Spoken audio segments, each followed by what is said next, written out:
Archaeology woke up recently and decided to spice up the news with its history-changing discoveries. From unearthing dinosaur fossils in peaceful Iowa to translating bad news from ancient Babylonian texts, history is revealing its secrets like never before.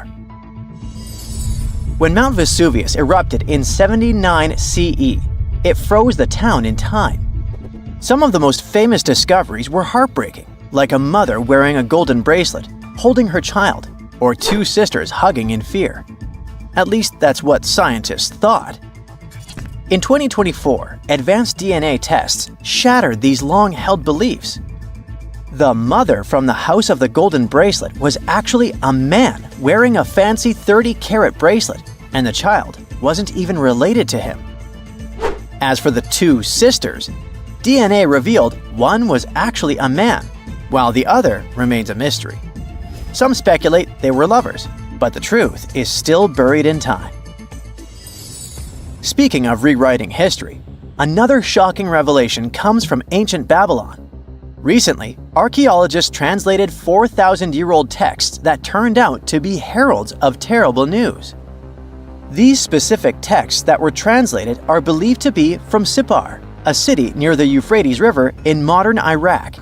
They talked about lunar eclipses, which is when the Earth's shadow blocks the moon, and for ancient Babylonians, these were warnings. Eclipses could mean everything from floods and famines to chaos in the kingdom. But here's the interesting twist. Babylonians also came up with clever ways to cancel these bad omens, like calling in priests to perform rituals, or consulting oracles for advice. These ancient astrologers took their job seriously, since it wasn't just about stargazing. It was about keeping the kingdom safe. Augustus was the first Roman emperor, so we can say he was a big deal. Archaeologists have already found ruins of the villas where he partied, but now they think they've found his final resting place. In a place near Naples, they've found an old structure buried under a villa. They found the equivalent of a modern heating system, something that was probably used to draw warm baths. They also found shelves filled with ancient jars, suggesting the site later became a temple. They're still not sure this was Augustus's last home, but if confirmed, this would be a big deal for world history. While ancient Rome is surprising us, the famous Nazca lines in Peru are also revealing hidden details. These massive geoglyphs, created thousands of years ago, have only been partially studied until now. Scientists trained artificial intelligence to help them scan 243 miles of terrain. With AI's help, they identified over 300 new motifs, including llamas, stick figure people, and strange heads. The algorithm, originally developed to decode charred scrolls from Mount Vesuvius, has doubled the number of known glyphs. The past is getting a serious digital upgrade. Meanwhile, in Bulgaria, archaeologists made a surprising discovery in a place few would expect: a sewer. In 2024, researchers unearthed a nearly intact 6.8-foot-tall marble statue of Hermes, the Greek god of travelers and trade, hidden beneath layers of soil. Experts believe it was placed there for safekeeping after an earthquake in 383 CE damaged the city's infrastructure. At that time, paganism was declining and Christianity was rising as the Roman Empire's official religion. Many pagan idols were being destroyed, but it seems some locals secretly preserved their deities by hiding them underground. Searching the bottom of the River Thames is probably worse than looking under your bed. The riverbed collects all kinds of discarded treasures, including a legendary typeface. In the early 1900s, two men created the Dove's typeface for printing books, but after a bitter falling out, one of them threw every single metal letter into the river. A century later, in 2014, a designer trying to revive the typeface began searching for the lost letters. In just 20 minutes, he started finding them. With the help of divers, more were uncovered, and today, some of the lost letters are on display in a museum. Not much goes on in Iowa, which is why finding a huge 13,000-year-old mastodon skeleton made headlines. In 2022, a researcher received a photo of a massive femur believed to belong to a prehistoric animal. It took 2 years to secure funding for excavation, but in 2024, archaeologists finally dug in. After 12 days of work, they uncovered a well-preserved mastodon skull, the first ever found in a Midwestern state. This discovery would make Indiana Jones jealous, especially since it happened in Petra, the ancient Jordanian city featured in one of the movies. Archaeologists uncovered a 2,000-year-old chamber beneath Petra's treasury, containing at least 12 skeletons, along with iron and bronze artifacts. The chamber, built by the Nabateans, sheds new light on their afterlife practices, which remain largely mysterious. One of the most intriguing finds was a ceramic chalice clutched by one of the skeletons. Back in Peru, archaeologists made a groundbreaking discovery that turned Peruvian history upside down: a female ruler. At the 1,600-year-old site of Panamarca, scientists uncovered a throne room decorated with colorful murals. These murals depict women spinning and weaving, men carrying a crown, and even a crowned woman speaking to a birdman. The discovery suggests that Moche women weren't just spiritual leaders, but rather had real political power too.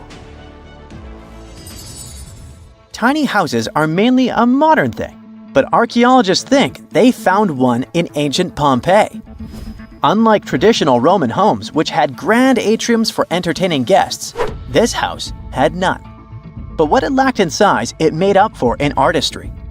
Inside, scientists found a painted altar decorated with birds of prey, sparrows, snakes, and plants. The altar held ceremonial items like a lamp and an incense burner, still holding traces of fragrant herbs. In 2021, researchers scanning the Baltic Sea found a massive stone wall hidden beneath the waves. The Blinker Wall, stretching over 1.5 miles, could be Europe's oldest man-made structure. Sitting 68 feet below the surface, it's built from around 1,400 small stones placed between 300 giant boulders, some weighing up to 142 tons. Dating back over 10,000 years, the Blinker Wall predates Stonehenge and France's Karnak stones, meaning it was likely built when the area was dry land. Scientists believe it may have been a reindeer hunting tool, guiding animals into a lake where hunters could strike. Oh, and then there's the granite slab that was found in Egypt's Abydos area. At first, it was thought to belong to 2 important people from ancient Egypt, but a recent discovery showed it was actually part of the sarcophagus of Pharaoh Ramses II, one of the most famous Egyptian rulers. A researcher found a special engraving on the slab that had Ramses II's name on it. Ramses ruled Egypt a long time ago, and after he died, his tomb was looted, so his body and belongings were moved around a few times. This new discovery shows that after Ramses' tomb was robbed, some of his things were used again. The finding also teaches us that ancient Egyptian tombs were often looted, and the things in them were reused. Recently, something unexpected happened during a dig in Norton Disney, back in England. While searching for ancient coins and brooches, a volunteer from the Norton Disney History and Archaeology group stumbled upon a mysterious Roman dodecahedron. This small hollow object, made of copper alloy with 12 pentagonal sides, was buried for 1,700 years, but was surprisingly well preserved. Though over 30 of these strange objects have been found in the UK, no one knows for sure what they were used for. Some think they might have been measuring tools or calendars, while others believe they were used for rituals. The Norton Disney Group thinks these dodecahedra were likely symbols for religious ceremonies, as many show no signs of wear from daily use. Ever since Plato wrote about the allegory of Atlantis, humanity has been fascinated with the possibility of the discovery of a thriving underwater civilization. Fancy joining me on a trip to a few historic underwater sites? Let's see what we can find out about ancient civilizations. The first one on our list is what is being called the underwater Stonehenge. Scientists have recently discovered a mysterious pile of cairns that stretch for miles under the shimmering waters of Lake Constance at the borders of Switzerland, Germany, and Austria. Archaeologists began to explore the site back in 2015, and they haven't been able to understand yet what it was actually used for. What they do know is that there is a 12-mile line of 170 human-made stone cairns under Lake Constance. Scientists say this was most likely the result of a combined work of several villages. The cairn site was probably used for some collective purpose. The formations are huge. Some of them are several dozen feet wide. The most amazing discovery so far is that the site dates back to around 5,500 years ago. Now, what were we humans doing back then? We were living in the prime years of the so-called Stone Age. We were beginning to make artifacts from stone and use them to hunt and eat. Can you imagine what a knife and fork might have looked like back in those days? It's no coincidence that scientists call this site the underwater Stonehenge, though. Both sites are believed to have been built around the same period of time. You see, Stonehenge dates back to around 3100 BCE. Both sites carry the distinct characteristic of stone monuments built in a circle. Not to mention the fact that scientists also haven't figured out why on earth our early ancestors would feel the need to build a monument such as Stonehenge. Well, the mystery of Lake Constance hasn't been solved yet. Who were the Neolithic people from this area? And for what purpose did they go through such an amount of work and effort to build this huge stone site? Next, we're taking you on a tour of the Ryukyu Islands just off the coast of Japan. You're diving deep down to an archaeological site. But I should warn you, the waters of the Pacific Ocean are far from smooth. It doesn't take long before you see a huge structure, thanks to the sunlight shining down on the seabed. At first, it looks like Machu Picchu's ruins located across the globe in Peru. As you approach the site, you slowly figure out its forms. A pyramid-shaped structure, arches, staircases. It's something that could have easily been a palace or a castle. Could this be a sign of human activity? What you've just seen is known today as the Yonaguni Monument. It also goes by the name of Japan's Atlantis. The entire monument is about the size of 5 soccer fields and the height of a 5-story building. Its most surprising feature is its expanse of terraces. Explorers and scientists believe that Yonaguni might be 10,000 years old. But whether it's a human-made structure or a natural formation is still under debate. For Japan's top marine geologist, Professor Masaki Kimura, Yonaguni is the heritage of a lost civilization. Kimura has dived to the bottom of the ocean to explore the ruins over 100 times over the past 10 years. According to him, there are clear signs of human activity down there. On the monument's surface, there is a triangle-shaped concave that is a historical symbol of water fountains in the region. There's also a giant turtle carved on the eastern side of the structure. And, according to Kimura, turtles have an important cultural meaning. Several pieces of stone tools have been recovered from the site. Their estimated age is around 10,000 years. However, not all scientists support this theory. For many, Yonaguni is the result of thousands of years of erosion. The fact that the monument is composed of one massive rock leads them to believe it's not human-made. The defined edges and flat surfaces resemble a natural formation in Northern Ireland, known as the Giant's Causeway. The basalt columns look like the ruins of a palace, but they're actually the result of volcanic activity in the region. Now, you're flying to the coast of Greece, 4 hours away from Athens. More specifically, You're in the Peloponnese Peninsula. You dust off an old snorkel and head for a free dive on a bright sunny day. Sometime into the dive, you start noticing patterns on a seabed. 13 feet below the surface, outlines of familiar objects start to appear, one by one. As you continue swimming, what looks like the outline of an entire city emerges in front of your eyes. Are you wondering how water could have taken the whole city? Rocks are perfectly aligned into what appears to be the foundation of a building. This is Pavlopetri, an ancient city you've probably heard about for the first time. It was discovered by Nicholas Fleming, a British oceanographer, when he was on vacation in Greece. He had heard rumors about Pavlopetri's existence and indeed found several artifacts on the seafloor.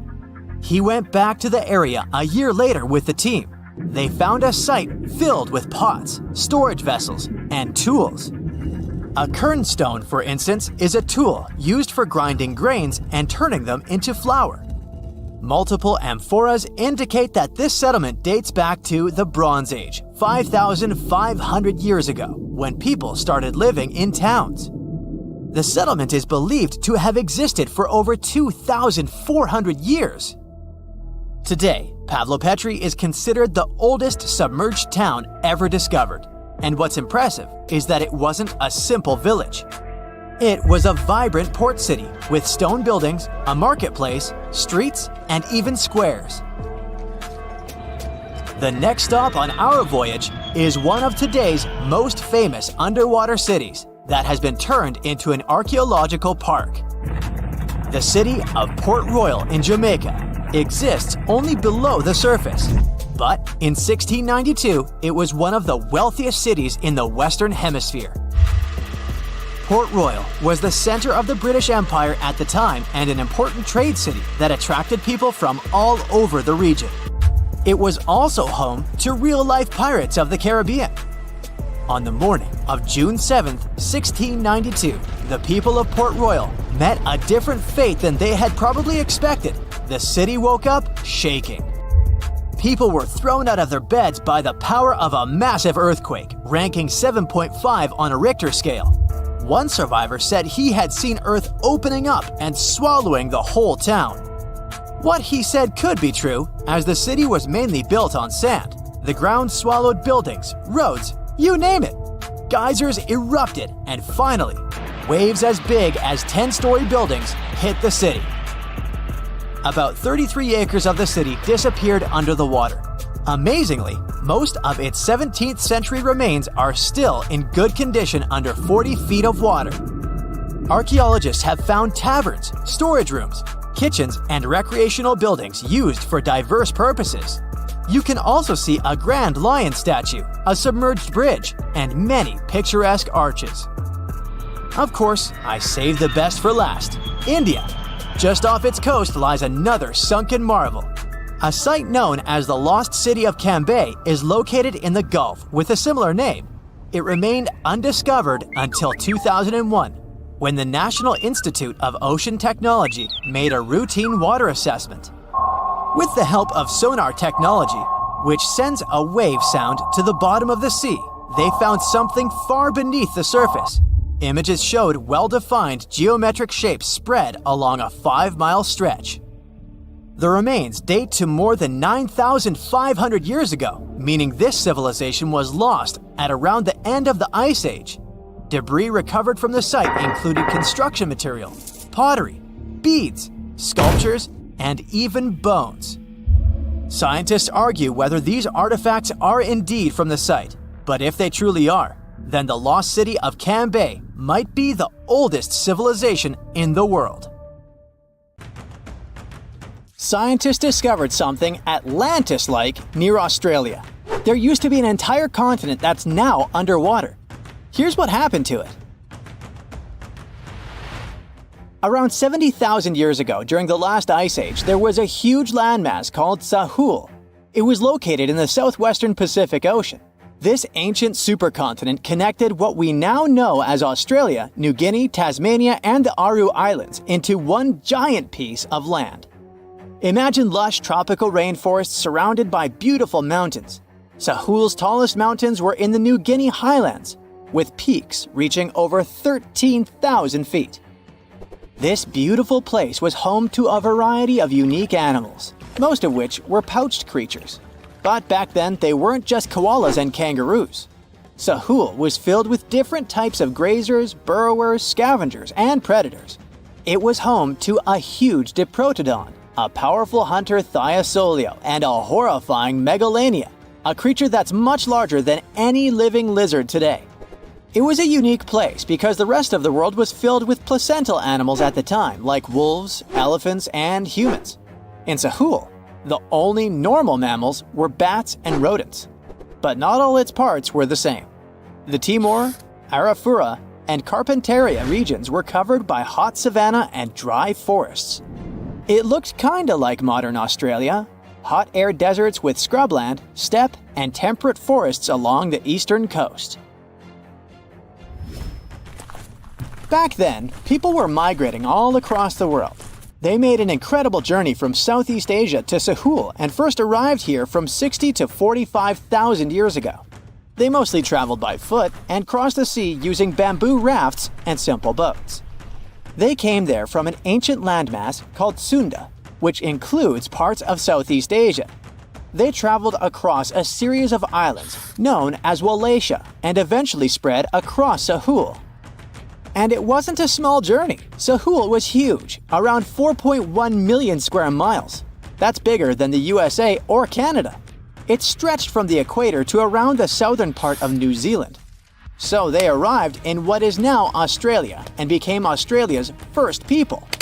Scientists think that Sahul had a population of 500,000. We've discovered cave paintings that date back around 40,000 years.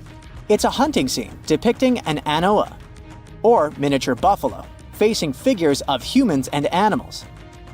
Researchers are trying to figure out how these early settlers moved across Sahul and where we might find archaeological evidence of their journey. To do this, they created a landscape evolution model. The simulation showed how Sahul changed between 75,000 and 35,000 years ago. It showed potential migration routes and archaeological sites. Humans likely traveled along coastlines and rivers. But how did Sahul get submerged off the coast of Australia, similar to the mythical Atlantis? During the last ice age, much of the Earth's water was locked up in large ice sheets and glaciers. The sea levels were much lower than they are today. After that, the global temperatures increased. The ice sheets melted and the sea levels rose, flooding the land bridges that once connected different parts of Sahul together. About 8,000 years ago, New Guinea separated from mainland Australia, and then, about 6,000 years ago, Tasmania did the same. We still can explore the underwater parts of Sahul thanks to new technology. Divers explore and collect samples directly from the ocean floor. Underwater drones can go to places that are too deep or dangerous for humans to explore. And with sonar mapping, scientists use sound waves to create maps of the ocean floor. It's like using an echo to see what's underwater. The sound waves bounce off the seabed and come back, helping us create a picture of what it looks like. Deep underwater, archaeologists have found stone tools and other artifacts. They also discovered fossils of animals like Diprotodon and Thylasolio. By studying the underwater terrain of Sahul, they learned about the ancient rivers, lakes, and coastlines that existed during the Ice Age. But Sahul isn't the only underwater continent.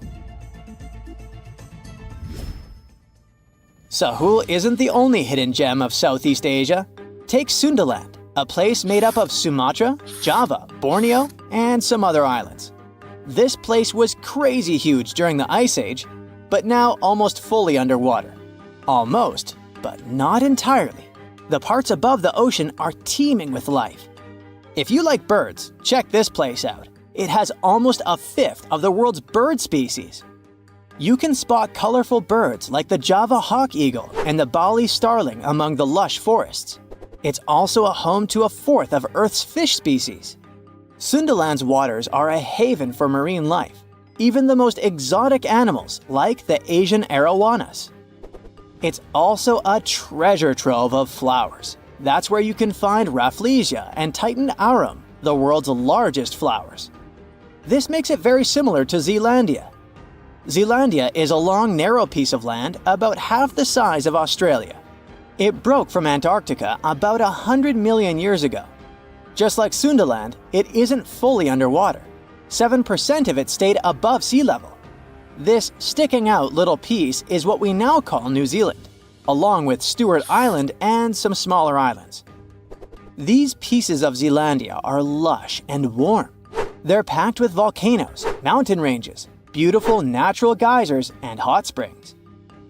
Local people, Maori, use these hot springs for cooking. People place corn, eggs, and vegetables in baskets and lower them directly in the hot springs.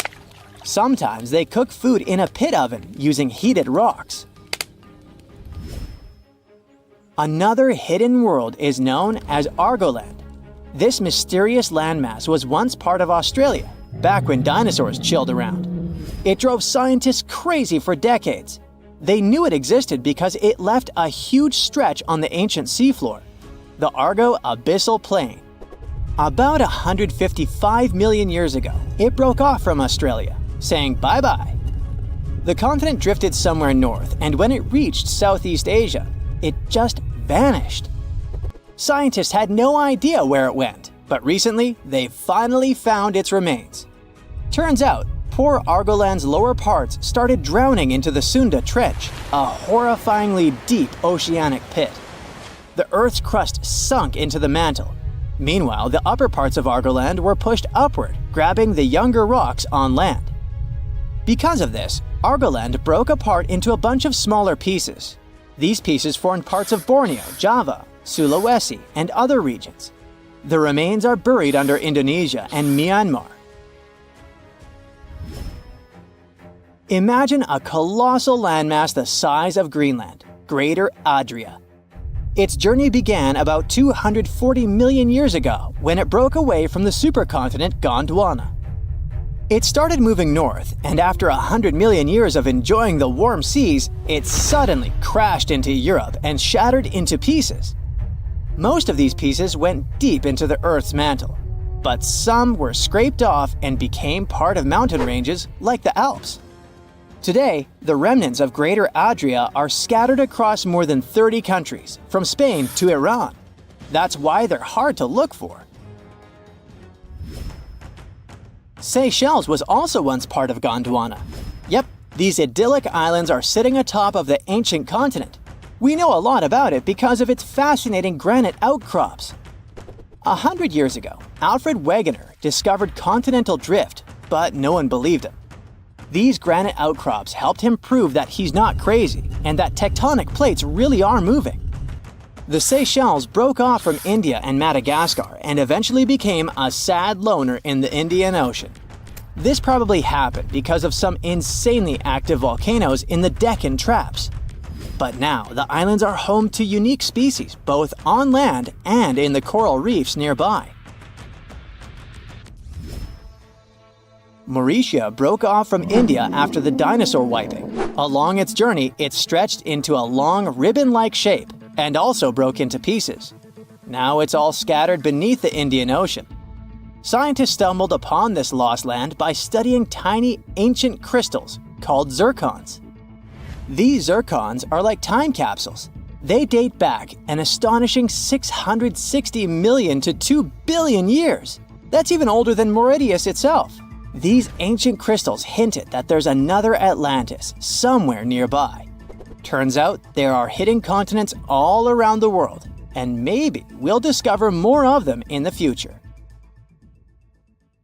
In 1936, British Egyptologist Walter Bryan Emery found a small object in the desert that made people debate whether it was an elaborate stone model of a flying saucer or even a hyperdrive from a spaceship that belonged to some advanced civilization that visited the Earth. Emery spent years excavating sites along the Nile River Valley, especially in the huge ancient necropolis of Saqqara. He found countless treasures from ancient Egypt, and the most bizarre one was definitely from the tomb of a high official, Sabu. Historians don't know exactly who he was for sure. Some sources say he was a king's son. His burial at Saqqara means he was an important figure in the royal court. There are no records from this early period he lived in, so Sabu's role and fate are still a mystery. Inside his tomb, scientists found 7 funerary chambers, each filled with traditional grave goods: animal bones, flint tools, pottery, ivory objects, and stone bowls. And then there was a strange, broken artifact that became famous as the Disc of Sabu. It resembles a shallow, round-bottomed bowl, but with 3 delicately carved, curved lobes spaced roughly 120 degrees apart around its perimeter.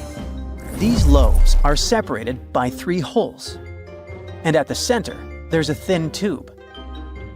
The material used to build the disc is meta-siltstone, or schist.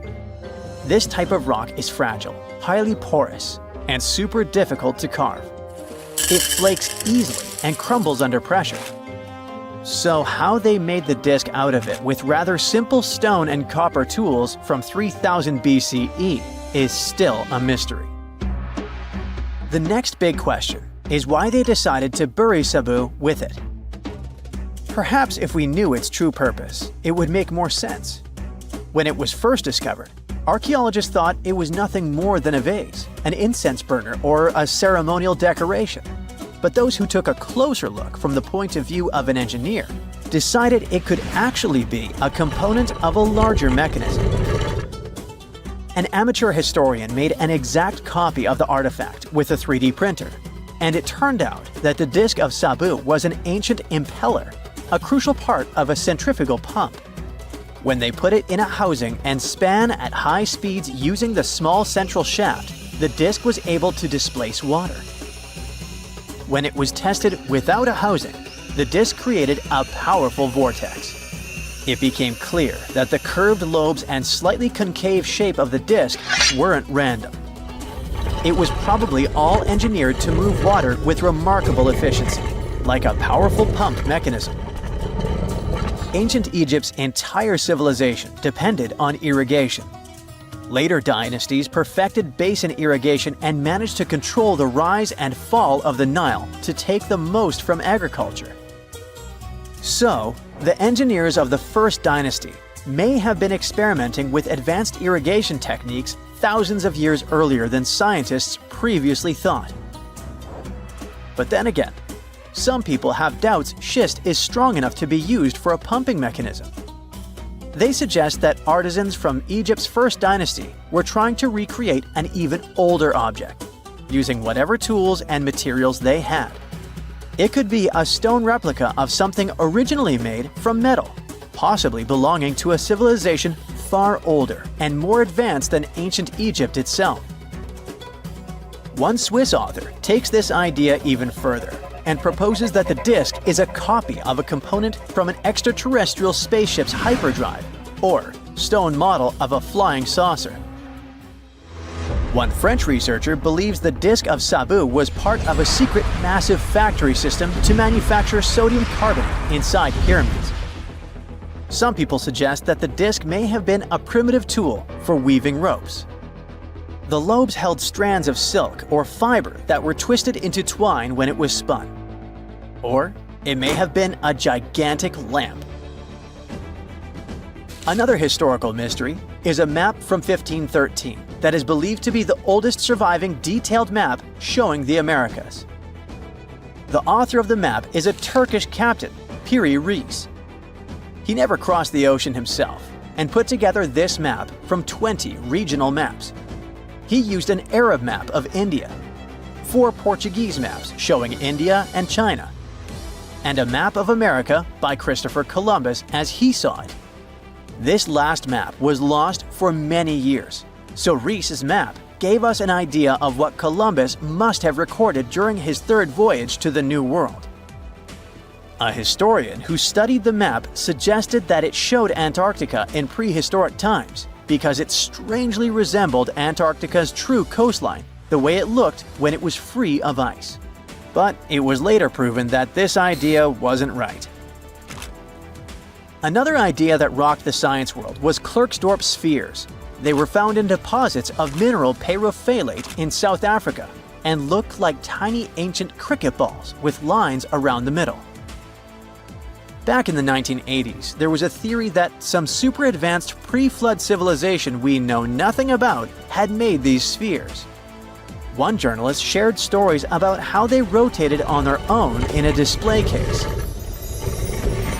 There was also a TV show that invited a psychic who was telling everyone the spheres were pieces of an ancient spaceship. But according to geologists, these spheres are pretty regular spherical objects formed from different minerals than the surrounding rock. The seam-like lines on them are just imprints from the host rock's layers building up over time. The Klerksdorp spheres come in different shapes, from flattened spheres to distinct discs. As for that episode when one of these spheres spun on its own, the curator of the Klerksdorp Museum cleared that up too. He said that when he put one sphere on its glass shelf when the journalist came to visit, the sphere rotated a bit because it's round. There are some gold mining activities going on nearby, so the land where the museum stands often experiences earth tremors. In a remote part of China, there are some bizarre pipe-like formations known as the Beigong Pipes. A local explorer found them back in 1996 protruding from Mount Beigong and along the shores of Tosan Lake nearby. Some people thought they were the work of ancient guests from other planets. When scientists tested samples of the pipe material, they found out that they contained mostly common minerals, but there was a mysterious 8% of unknown stuff. Some extra tests showed that these pipes had been there before humans. Chinese geologists later visited the site and suggested that these pipes were formed naturally over time.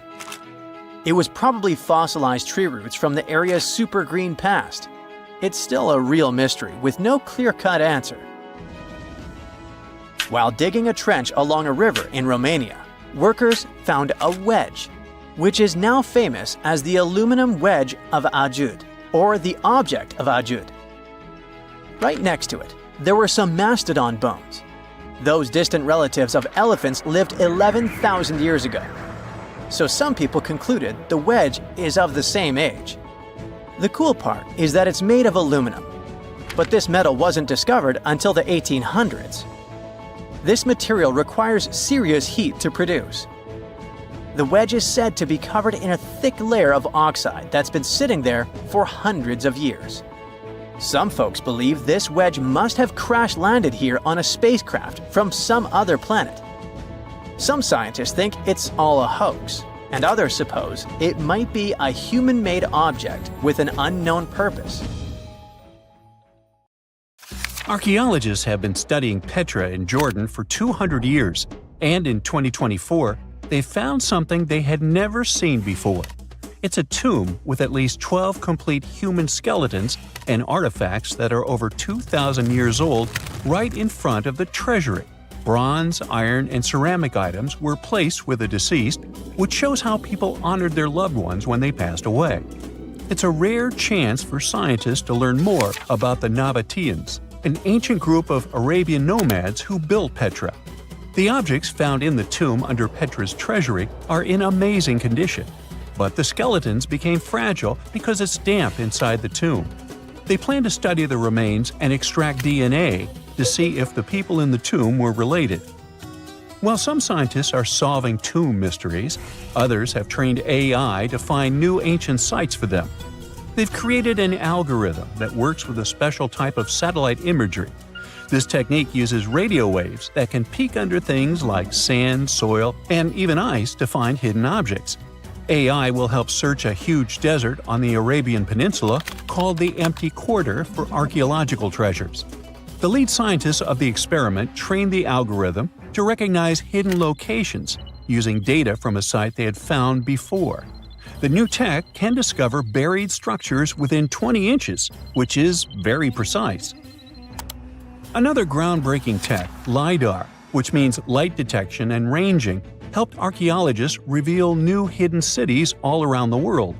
LiDAR can see big structures beneath layers of vegetation and map even subtle changes in ancient landscapes. They use it to scan large areas from a small plane flying over places that aren't so easy to study from the ground, like dense jungle.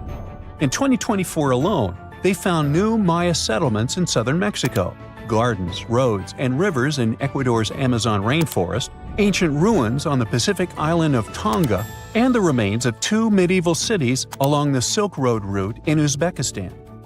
Maybe some smart technology can also explain what Marge Simpson is doing on Earth in an ancient Egyptian tomb from 3,000 years ago.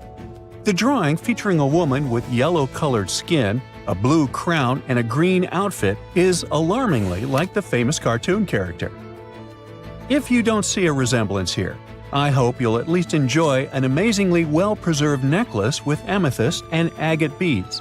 It's from another recent find from Egypt, an ancient tomb with 11 sealed burials near Luxor.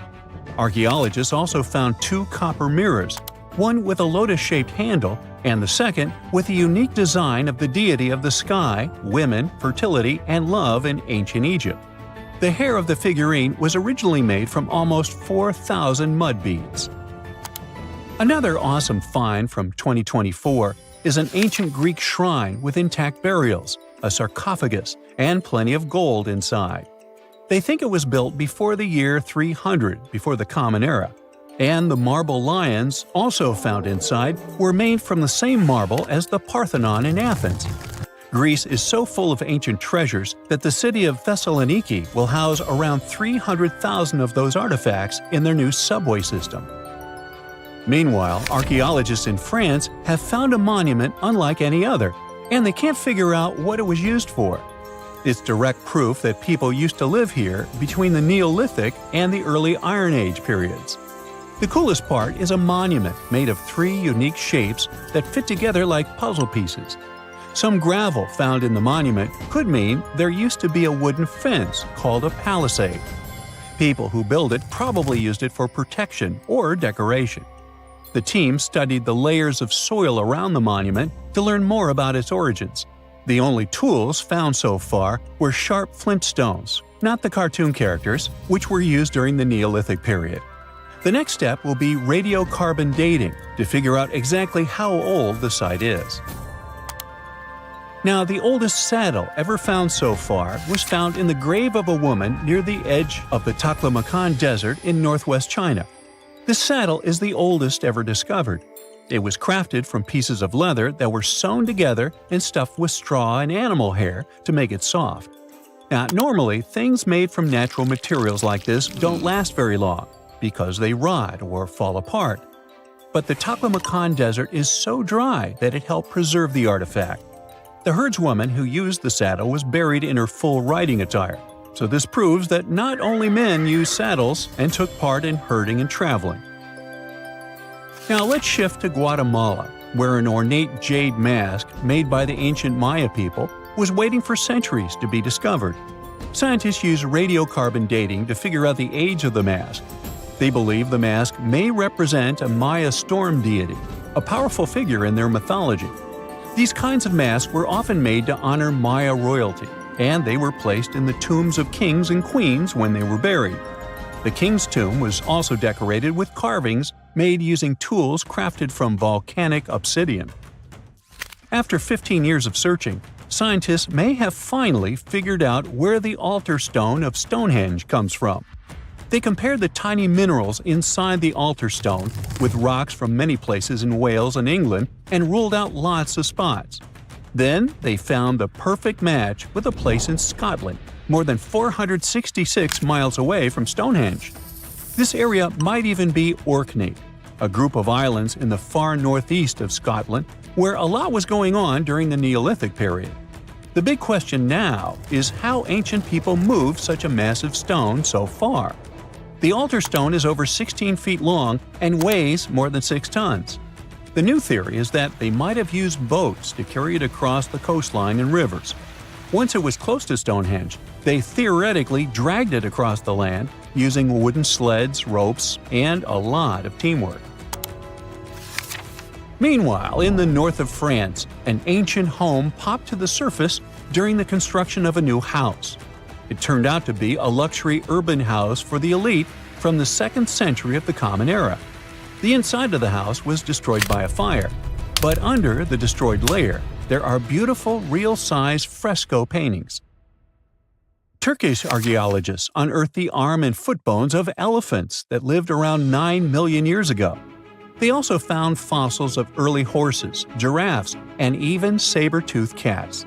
They've already identified 43 distinct types of animals from this site and collected more than 4,000 fossils. One more cool find from Turkey is a 64,000-year-old workshop inside Incasia Cave. It looks like people used it for 24,000 years non-stop. There are some tools inside, like flakes and blades, which were made inside the workshop. In eastern Turkey, a farmer accidentally found a 1,000-square-foot mosaic from the late Roman or early Byzantine period just beneath the dirt. Experts say it's a one-of-a-kind thing from this region, and it's still in one piece after all this time. The pattern shows dozens of trees, plants, and animals that were found in ancient Turkey. There could be more treasures in the area, so they plan to keep digging. Our final stop will be in Sicily, where archaeologists uncovered a huge ancient thermal complex. Inside, they found 2 rooms with floors covered in colorful mosaic designs, along with a large courtyard surrounded by arched wings. As they kept digging, they discovered more parts of the ancient city. They found new roads and the remains of a huge complex, along with stretches of old stone walls that were part of the city's fortifications. These discoveries are helping scientists imagine what the city might have looked like during ancient times. No one knows for sure whether the bathhouse was built by the Greeks or the Romans, since both civilizations lived in Sicily long ago. Okay, what if I tell you that the extraterrestrials we all imagine as little green men may actually look like very normal Earthlings and chill in Europe? This is the Iberian Peninsula, and people living there are under suspicion. Ooh. Here's the reason. Somehow, parts of the most important artifacts that the Iberian civilization called Treasure of Valena are made of metal that simply can't be found on Earth, because it's metal from a meteorite.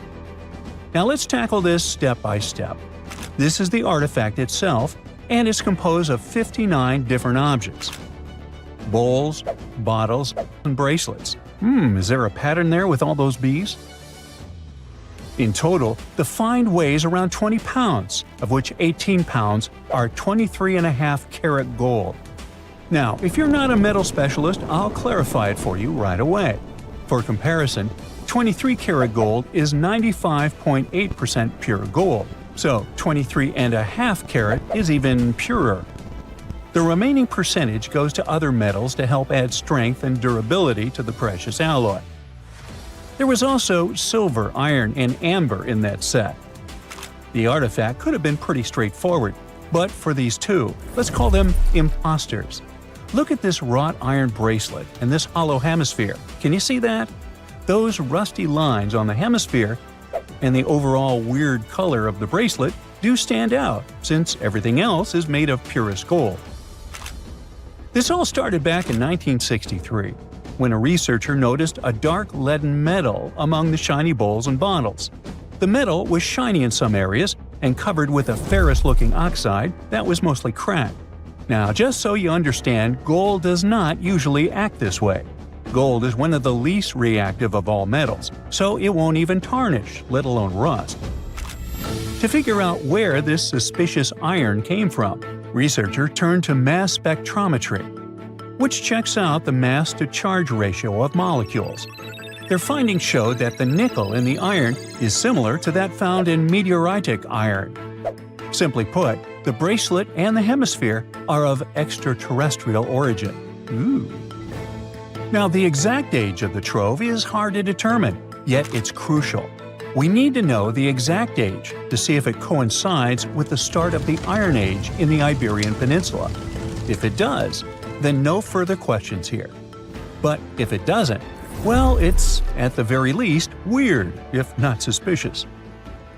So there's this three-age system: It comprises the Stone Age, then the Bronze Age, and then the Iron Age. The Stone Age is of no importance here, so let's compare the Bronze and the Iron Ages. The Bronze Age began when it was realized that combining copper and tin produced a material that was more durable than either metal alone. This era was all about major upgrades in tools and weapons, but two standout inventions were writing systems and the wheel. Then came the Iron Age. This time was all about slowly bringing iron into everyday life. Iron was way easier to shape into cool designs than bronze. Now this was a big deal, because iron, especially transformed into steel, provided significant improvements in all aspects of life. Tools became lighter, cheaper, and stronger compared to their bronze equivalents. You get it? Good. So researchers have long debated whether the treasure dates back to the post-Archaic era or the latter part of the Bronze Age. The most recent study claims that those artifacts were created in 1400 to 1200 BCE, and something really doesn't add up. First off, the Iron Age began around 500 years after these artifacts were crafted. Plus, ancient craftsmen couldn't know back then how to work with metals that landed on Earth approximately 1 million years ago. And while the dates are really hard to explain, there is a logical explanation for the craftsmanship. The theory here is that those metal workers simply had access to the fallen meteorite, and thus they could study it well and discover its properties before using it for decorative purposes. They could have figured it out through trial and error, and once they knew exactly how to work with this extraterrestrial metal, they proceeded to adorn the artifacts with it. Plus, there were the Phoenicians, who contributed to their craftsmanship. Now, it's true that the Iberian people have been processing metal and making pottery long before the Phoenicians settled on the peninsula. But the arrival of new metalworking techniques and the introduction of the potter's wheel enabled them to produce better quality goods much faster than before. So, we figured out the extraterrestrial origins of the Iberian artifacts. But guess what? This area is still under suspicion. The reason for that is the language they spoke. You see, for most modern languages people use today, there will always be some proto-language. Say for Italian, Spanish, and French, it's Latin, hence their similarities. But wait, Iberian was largely spoken where modern Spain is, so why isn't Spanish similar to it? Well, the truth is, no language today is similar to the Iberian. Maybe only the Basque language, but it's because of some similarities found in their numerical systems. Basque is classified as a language isolate, or simply unrelated to any other known languages, and the only language isolate in Europe. The Iberian language is unclassified. While the scripts written in it have been deciphered to various extents, the language itself remains largely unknown. And look at the alphabet the Iberians had. Looks like it doesn't really belong to our planet. But hold up, this one might be a bit of a stretch. When the Phoenicians came to the peninsula, they brought along their alphabet to the Iberians. But honestly, the Iberians probably weren't keen on just copying someone else's writing system, so they tweaked it until it looked completely different. Let's just say they took some inspiration and ran with it. While linguists can guess to some extent how most characters sounded, actually translating the language is still completely impossible. The Iberian language was non-Indo-European and faded away over 2,000 years ago. And there aren't any similar languages left to help us out. Super frustrating, right? Yeah. We got over 2,000 Iberian inscriptions from tombs, coins, potteries, lead plates, and even cave wall carvings. But aside from a handful of words, we're totally in the dark about what they mean. Now, if we could understand their language, we might have learned that they were great thinkers and all, but we can only contemplate the works of art they left. Iberian culture has a lot of amazing stuff made by talented artisans. We're talking about not just metalwork and ceramics, but also detailed sculptures, textiles, jewelry, and other personal bling. But here's the catch. Making all those luxury items depended a lot on a big farming class. At the heart of Iberian society, most folks were involved in farming and taking care of livestock. Depending on where you were, the types of farming varied. For example, up in the north, they were all about growing grains, while down in Valencia, they focused on producing olive oil and other agricultural aspects. In the west, raising animals was the name of the game. Still, we don't have much information about the day-to-day lives of the many people doing this essential work. Yet, on the flip side, we know a lot about the upper class of Iberian society, who control these agricultural resources and hire the artisans. By the 7th century BCE, we start to see a group of Iberian princes who were living the good life, trading with the Phoenicians and enjoying fancy luxury items. You can spot this elite class in their burial practices.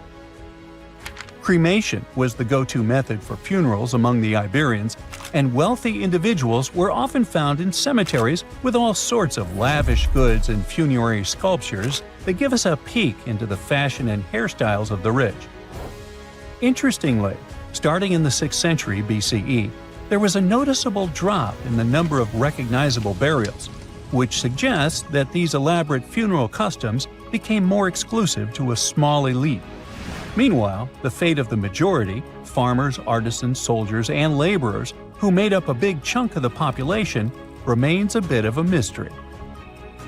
It used to be a pretty advanced civilization, but it vanished without a trace.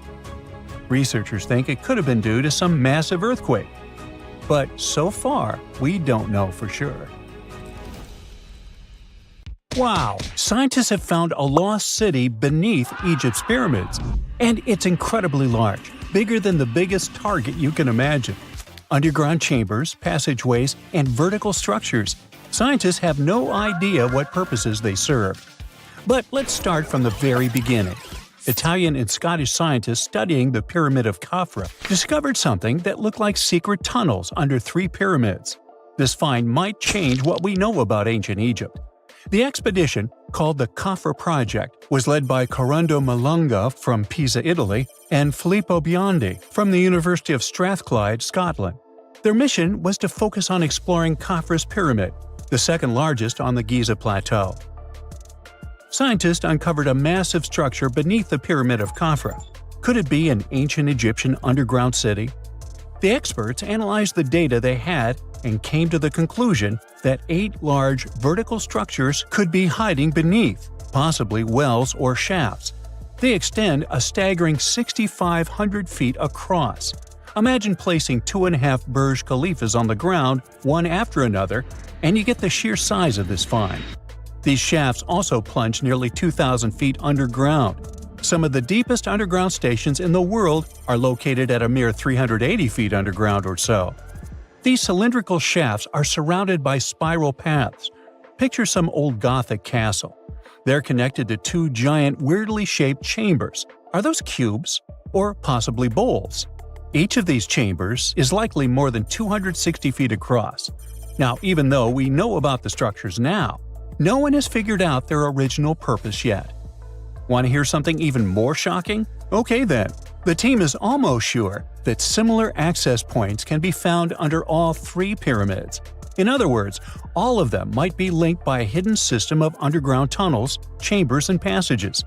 Even deeper, about 4,000 feet under the surface, there might be more unknown structures. And doesn't it add to the mystery? But the coolest news is that, according to some team members, these hidden structures near Giza pyramids could align with the legendary Halls of Amenti. In ancient Egyptian mythology, it's a place where people are believed to arrive when they're close to the end of their days. There, they are said to take a 3-day-long trial, facing their biggest fears. Now, how did scientists even discover these hidden spaces? To uncover them, researchers used 2 satellites positioned 420 miles above Earth. They sent radar signals to the Giza Plateau, and these signals generated detailed images, which were later compiled into a 3D model of the underground layout, including the newly detected shafts. Then, using synthetic aperture radar or SAR technology, which is a type of radar that can penetrate through stone, the team also spotted 5 small room-like structures hidden deep within the pyramid. One of these chambers contained a sarcophagus, which was once thought to be the tomb of Pharaoh Khafre. But now, scientists believe this was a mistake. The true burial site is likely to be elsewhere. In any case, these 5 hidden rooms were completely unknown before the scans. They seem to be arranged in the center of the pyramid and are linked to underground pathways leading somewhere below the structure. There's an opinion that these tunnels could lead to more hidden chambers and wells. Some of them might be around 4,500 years old. Wow! What if they help us solve ancient civilization mysteries? Preliminary data suggests that all this underground space can be much more than a few empty chambers. There might be many more hidden structures near the Giza pyramids. How come? Well, the thing is, the structure appears to include hollowed-out sections with spiral pathways leading even deeper underground. Refining the images hinting at this could reveal an extensive subterranean network. It might be a whole city hidden under the surface. Now, despite the excitement surrounding these findings, there are also a lot of people who don't believe in the existence of the underground city. They're skeptical about the archaeological discovery in Egypt due to the lack of peer-reviewed verification. That's why several archaeologists and radar experts have challenged the validity of the claims. They've explained that the technology used to make the discovery may not be advanced enough to produce such detailed underground imagery. According to them, the 5 smaller chambers found near the surface could be natural formations, since the area had had sacred significance long before the construction of the pyramids. Some experts have even dismissed the use of radar methods in this context altogether. They call these methods scientifically unproven and question their accuracy. The discovery has also reignited discussions about ancient Egyptian myths and the possibility of hidden texts lying somewhere beneath the Giza pyramids. The layout of the newly detected underground chambers shares similarities with mythological accounts of the Hall of Records, a rumored chamber that could preserve early Egyptian wisdom. If confirmed, these findings could significantly reshape the understanding of Egypt's sacred topography. Plus, this lost city beneath Egypt's pyramid could become physical evidence of previously unknown underground structures. That's why the Khafre project is super eager to begin excavating to confirm their findings. But getting approval from Egyptian authorities is a challenging process.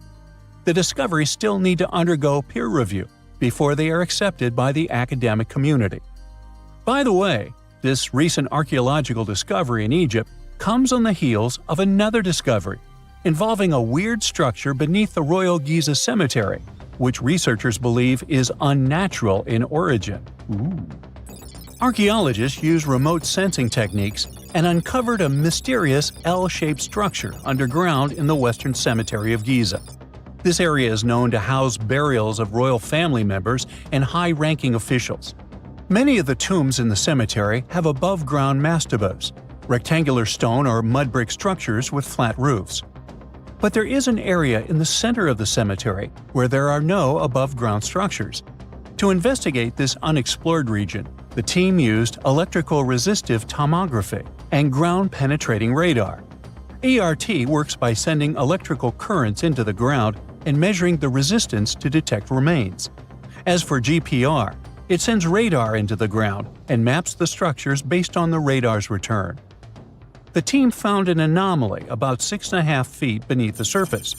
It appeared to be an L-shaped structure measuring at least 33 feet in length. The readings suggested that the structure had been backfilled with sand after its construction. This made the team hypothesize that it could be a mix of sand and gravel, or possibly an air void. This anomaly was classified as a highly resistive structure, which meant it didn't occur naturally. Motoyuki Sato, the study's lead author and professor at Tohoku University in Japan, claims that the structure is not a natural formation due to its sharp shape. Another weird thing about ancient Egyptian pyramids is that historians have long believed that they were built primarily for royals and high-status individuals who had the wealth and power to create such massive structures. However, new research from the archaeological site of Tombos in modern-day Sudan challenges this assumption. The thing is, Tombos' pyramid may have served as burial sites for low-status workers as well as elites. The hard-working members of ancient communities may have found their last resting place in some of the most visible monuments, including the pyramids. Located along the Nile River in the ancient region of Nubia, Tombos became part of Egypt after its conquest of the area around 1400 BCE. That's when Egypt established the site to strengthen its colonial control. Workers at Tombos built pyramids, but those were much more modest than the famous pyramids of Giza. The research team reanalyzed 110 human skeletons from Tombos, originally studied in 2012. In particular, they examined the entheses, the areas where tendons and ligaments attach to bones. Such an analysis can give us insights into the amount of physical labor a person performed. When someone does hard labor, their bones often develop distinct crests and ridges at these attachment points due to the stress on the tendons and ligaments. And while some skeletons showed little change in their entheses, suggesting they belonged to individuals from the upper classes, others showed more serious changes. It means they belong to lower-class workers. This finding can totally challenge our earlier understanding of pyramid burials, especially the idea that only elites were buried in the pyramids, because the pyramids themselves were designed for the elite. This recent research may prove that lower-class workers may have found their final resting place in these monumental structures too. Ooh, from giant spiders to venomous snakes, we all get freaked out by Australian creatures. Yeah, me too. But newly discovered fossils show that things were way more dangerous 120 million years ago, when this land was completely ruled by massive razor-clawed megaraptors. Yeah, I'm glad I wasn't around then. These dinosaurs were about 26 feet long and walked on two legs, just like the famous T-Rex. They were fast, fierce hunters, with a superpower: their hug. Yep, their massive, muscular forearms had huge curved claws, perfect for grabbing and holding onto prey. Uh-oh. They would wrap their arms around their poor victims, just like a hug, and trap them with no chance of escape. And even though their teeth were quite small, they were still sharp enough to rip through flesh. The first time we heard about megaraptors was in the late 90s, when a paleontologist discovered their fossils in the region of Patagonia, Argentina. Since then, no one has ever found a complete skeleton, only fragments. But probably the most important one yet was uncovered in Australia at the beginning of this year. Researchers were exploring Victoria's stunning coastline when they stumbled upon megaraptor fossils. First, they spotted bones from its lower legs and a few vertebrae washed up on the beach. Even though they were working with just a couple of fragments, a deeper analysis confirmed that these belonged to a megaraptor. And not just any megaraptor, it was the oldest one ever discovered. This discovery gets even more exciting because it adds weight to the theory that these dinosaurs might have originated in Australia. But we already knew that they roamed the land down under since early 2023, when researchers found the top of a megaraptor skull in the country. So let's rewind a bit. We first found their remains in Argentina, right? Right. But then, years later, researchers found fossils of the same family of dinosaurs on the other side of the world, in Australia. If the ones in Oceania were older, how did these creatures end up in South America? Of course, they didn't fly there. They didn't cross continents by swimming either, although there is a theory that they could swim. Remember, we're talking about the dinosaur era, which happened millions of years ago. And back then, Australia and Argentina were actually pretty close. Basically, they were one. Both lands were part of the supercontinent known as Gondwana, and they were connected through Antarctica. Wait, but wasn't this path freezing? I mean, yeah, these dinos had to pass through Antarctica to get to their destination, but they weren't freezing their tails off. This all happened during the mid-Cretaceous period, when the weather was super warm. Back then, the poles were covered in plants, not ice. So let's just say they took full advantage of the good weather to make the crossing. Now, about 180 million years ago, Gondwana started to break apart. At some point, Australia drifted away from the supercontinent, cutting it off from other landmasses, including South America. That's why the same dinosaurs showed up in completely different parts of the world. Mystery solved. Now, let's get back to that recent discovery. The researchers didn't just find a few traces of megaraptors on the beach. In total, they uncovered 250 dinosaur bones at the site, but only 5 of them were really important. They belonged to 3 different species of dinosaurs that, as it turns out, all lived in Victoria at the same time. So yeah, we've already talked about those first 2 bones. They were from the megaraptor. Next, we have a shin bone from a Onenlagiine. That's my best shot at pronouncing it. It's a dino also known as the southern raptor. This is a type of dromaeosaur with a long snout. And the last 2 shin bones of different sizes came from a Carcharodontosaurus, whose name means shark-toothed lizard. This one is a particularly big deal for 2 reasons. Number 1, it's the first evidence that this species lived in Australia. And number 2, it was small, and that is pretty surprising since we've always thought of this species as being massive. Fossils found in Argentina, for example, show this dinosaur reached a length of about 36 feet. But the one in Australia was much smaller, measuring only around 6 to 10 feet long. And that's still plenty big. Basically, what we're saying is that the way predators were ranked in these 2 parts of the world was completely different. In South America, Carcharodontosaurs grew to massive T-Rex-sized giants, towering over megaraptors and dominating the landscape. But in Australia, it was the complete opposite. There, huge, powerful megaraptorids roamed the land alongside smaller Carcharodontosaurs. So the predator dynamic was different. And all of this just shows how unique the ecosystem in Victoria was back then. Although isolated dinosaur bones have been found in Western and South Australia, most of the fossils come from the eastern part of the country, like Queensland. And there, researchers dug up something really, really rare – a well-preserved dinosaur skull. The study shows that this bone belonged to the 4th discovered specimen of Titanosaur. This group includes those massive long-necked dinosaurs. They look like the Brachiosaurus, but some of them were even bigger, reaching 120 feet long. The skull, discovered in 2018, belongs to this guy, whose pronunciation is above my pay grade, and the research points out that it roamed the Earth around 98 million years ago. Thanks to this find, scientists were able to recreate for the very first time what its face might have looked like. Probably after checking out the illustration, they thought, hey, it looks a lot like its cousin. They were talking about another species of Titanosaur, this other unpronounceable guy. And guess where they used to live? Yep, in Argentina. So, this research also supports the theory that dinosaurs crossed between South America and Australia during the mid-Cretaceous period. Now, this wasn't the only secret buried in Queensland, though. In 2024, researchers working there discovered the fossilized remains of a new species of pterosaur, about 100 million years old. These creatures were the first vertebrates that could actually fly, existing alongside dinosaurs. They were massive, powerful predators, with wingspans of up to 36 feet. But these remains belong to a new species within the pterosaur group, which they have named Hakuna Matata, or something similar. Compared to their cousins, they were on the smaller side, with a wingspan of about 15 feet.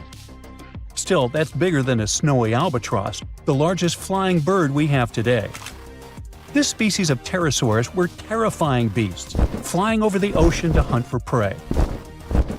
Once they spotted their victim, they'd snap open their 60-centimeter jaws, filled with sharp spike-like teeth, and, well, I guess there was no escaping that.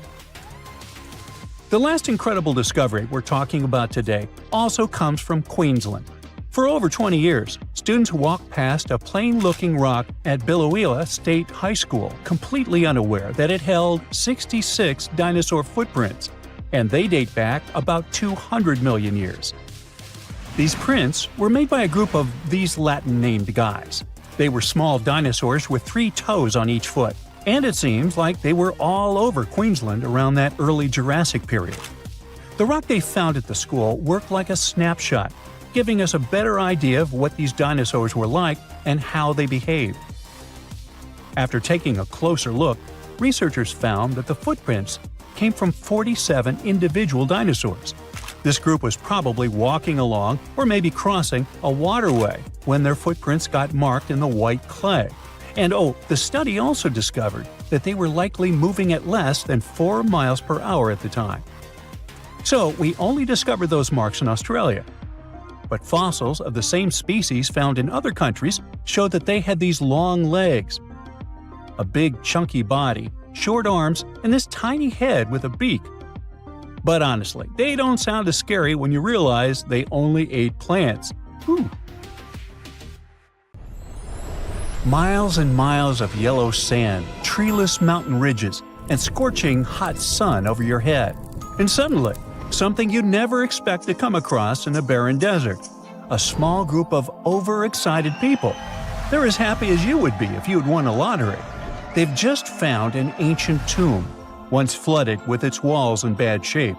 But the stuff they discovered inside proves that this is the burial site of one of Egypt's most mysterious pharaohs. Historians have been hunting for his tomb for years, but no one expected it to hide ancient treasures. Fast forward. After careful examination of the site, Egyptian officials have announced the discovery of the tomb of King Thutmose II. It's the last missing tomb from Egypt's 18th dynasty.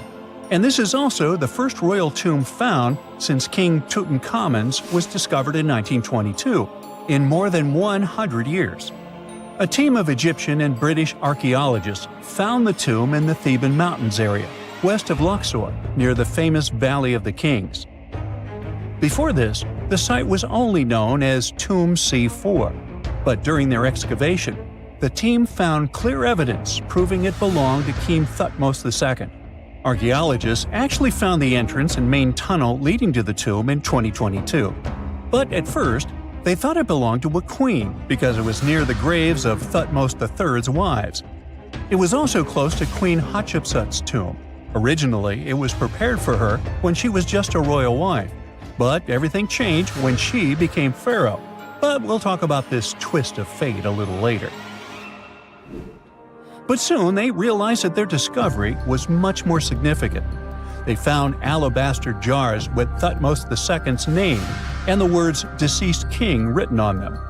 That's when they realized that the tomb was actually his final resting place. Sadly, Thutmose II's tomb has seen better days.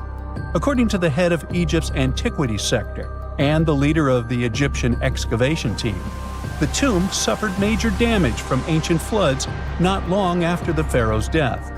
Water swept through the burial chamber, likely destroying or displacing many of the original artifacts. Much of what had been once inside the tomb was moved elsewhere in an attempt to salvage it. The researchers found out that the tomb had a basic design, with an entrance, a sloping main corridor, and a burial chamber. The corridor was coated in white plaster and rose about 4.5 feet above the floor of the burial chamber. A large staircase and a very large descending corridor of the tomb indicated its grandeur. It took the team a long time to navigate through, though, as the tomb was blocked by flood debris and collapsed ceilings. Only after crawling through a 32-foot passageway with a small 16-inch gap at the top, the worst nightmare for those of us with claustrophobia, were they able to reach the burial chamber. There, they were in for another surprise. They cleared the debris, expecting to find the crushed remains of a burial beneath. But the tomb turned out to be completely empty, and it was not due to robbery. It had been deliberately emptied. The researchers soon realized that the tomb had been flooded since it had been built underneath a waterfall. It happened just a few years after the king's burial, so the contents of the tomb were moved to another location. That's why there was a second corridor in the tomb. It was most likely made to help remove King Thutmose II's body from his flooded tomb. Despite the damage, the excavation team made some really exciting discoveries. They found traces of mortar decorated with blue inscriptions, yellow stars, and fragments from the Book of Amduat, one of the most significant funerary texts in ancient Egypt. The book was meant to guide the deceased through the underworld, ensuring a safe journey to the afterlife. Now, how about we sneak a peek at ancient Egypt's 18th dynasty? It was all about conquering lands, expanding the empire, and building jaw-dropping monuments. Some of the biggest names from that era, Thutmose I and Thutmose III, both legendary warrior kings who left their mark in history. Thutmose I was a fierce fighter who led major military campaigns, pushing Egypt's border further south than ever before, all the way to the fourth cataract of the Nile. His victories gave Egypt access to new trade routes, stronger political ties, and more wealth. His conquests were so significant that they were recorded in the tombs of his top officials. Thutmose III, sometimes called Thutmose the Great, took things even further. He was not only an incredible military strategist, but also the commander of Pharaoh Hatshepsut's armies before becoming king himself. He led between 17 and 20 military campaigns, winning every single one and expanding Egypt's empire to its peak. He even created the world's first navy. Thutmose III is often remembered as Egypt's greatest warrior pharaoh. And sandwiched between these two powerhouses was Thutmose II, a pharaoh who doesn't get nearly as much attention. Hey, the middle child, right? His reign lasted only about 5 years before he passed away at around age 30 in 1479 BCE. He is kind of a mystery. No one really knows what he accomplished. For the longest time, even the location of his burial site was totally unknown. His body was actually found in the 19th century. It was just lying around in the mortuary temple of Deir el-Bahari, in a secret chamber where priests used to hide royal mummies centuries after their original tombs were looted by grave robbers. In other words, Thutmose II's body must have been moved from his original resting place at some point in history to protect it. During his lifetime, Thutmose II made at least one major impact on Egyptian history. He married his half-sister Hatshepsut. That might not sound like a big deal, but it helped her become Egypt's greatest female pharaoh after he passed. The catch? She kept her stepson, Thutmose III, off the throne for decades. When he finally took power, he erased her name from history out of spite. And still, Hatshepsut is one of Egypt's greatest pharaohs, no matter if you're talking about a man or a woman. She brought a lot of wealth and art to Egypt. She led a big trading trip to a place called Punt, where she brought back things like gold, ebony, and incense. She also made sure her name lasted by building amazing structures that we can still see today. At Karnak, she added huge obelisks. One of them is still standing tall. She also was the one to build the Temple of Deir el-Bahari with its countless columns. She was buried there. Interestingly, Hatshepsut was often shown in art as a man with muscles and a beard, like how pharaohs were usually depicted. But she made sure there was always something in the artwork that reminded people she was a woman, like calling herself Daughter of Re or His Majesty herself. When she passed away in 1458 BCE, Egypt wouldn't have a female ruler as powerful as her until Cleopatra, about 1400 years later. According to Egypt's Supreme Council of Antiquities Secretary General, isn't that a mouthful? Hatshepsut's name actually appears in Thutmose II's tomb, meaning she might have even handled his burial. As for their final resting places, well, Hatshepsut was buried in the Valley of the Kings, and Thutmose II's mummy is now in the National Museum of Egyptian Civilization, alongside other ancient Egyptian rulers. It gives visitors a rare chance to see the remains of a nearly forgotten pharaoh. Now, experts consider the discovery of his tomb to be one of the most significant in recent years. The artifacts found there add important details to our understanding of the history of the region and Thutmose II's rule. And even though the tomb's design is fairly simple and follows the same architectural style preferred by later Egyptian rulers, its historical importance is undeniable. In any case, the mission isn't over yet. Archaeologists are now focusing on solving another mystery. Where did the rest of the tomb's contents end up? The team is determined to continue their search. Who knows what other secrets they will uncover that have remained hidden beneath the sands for thousands of years. Scientists found an entire city of Gaiangola that was hidden beneath the dense jungles of Mexico for 600 years. It covers 360 hectares, had over 1,000 buildings, 2.5 miles of defensive walls, a network of internal roads, and a well-planned urban layout with temples and ball courts, and separate neighborhoods for the elites and commoners. For centuries, people believed there was just an abandoned fortress there, based on stories passed on from generation to generation. Until recently, there was no way to see how truly huge it was without spending years on the ground.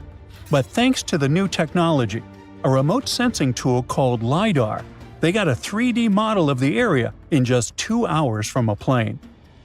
Gaiangola was built between the years 1350 and 1521. It was a crucially important place for the Zapotec people, a group that had lived in the area since around 700 BCE. In Gaiangola, families lived together in homes with big patios in the middle, surrounded by rooms. When families got bigger, they built more rooms and made their homes larger. The study found that both the leaders and regular people worked together to make the city better. Because Gaiangola was surrounded by mountains, they used this land wisely and built their houses in a way that fit the slopes and let rainwater flow naturally. This helped keep their homes safe and strong. They were built so well that many of these buildings are still standing, even after hundreds of years. There are 2 pyramids in the center of the city. They may have been used as temples where the priests celebrated rites and ceremonies to their deities. The priests brought offerings to the altars, and the people assembled at the 2 squares that are now sunken. Then, there is also a palace with 64 rooms, some of them with circular columns on several sloped terraces. There are patios with many stairways all connected to each other. The sensing tool also found a round-shaped lookout point on a natural rock, where the Zapotec people could see their foes approaching from a distance. Researchers also noticed 2 circular structures that could have been used to watch the stars and measure time. They also found some tombs, so there was most definitely a city cemetery. By the end of the 1400s, the Zapotec people controlled a large territory on the Pacific coast and had successfully defended their land from the Aztecs, who were trying to take over more territory. They did the almost impossible and survived a 7-month-long siege at Gaiangola. When they won this conflict and kept control of the southern part of Mesoamerica, the Zapotecs didn't need to live in Gaiangola anymore. Staying in the mountains had its pros, but they needed fresh water and good farmland to grow food. The small city of Tehuantepec, just 12 miles away, had these conditions, so they moved there just before the Spanish arrived in 1521. Over time, Zapotec traditions started to fade, but their culture didn't disappear completely, and more than 300,000 Zapotec people still live in Oaxaca state in Mexico. They speak their own languages and keep their traditions alive. Creating the 3D model of the lost city is just the beginning of the research. Archaeologists hope that future studies of Gaiangola will help us learn more about how the Zapotecs were organized, how they ruled their cities, and how they interacted with the Spanish when they arrived. They plan to study all 1,100 buildings found in the LiDAR scan, and it will take a few years.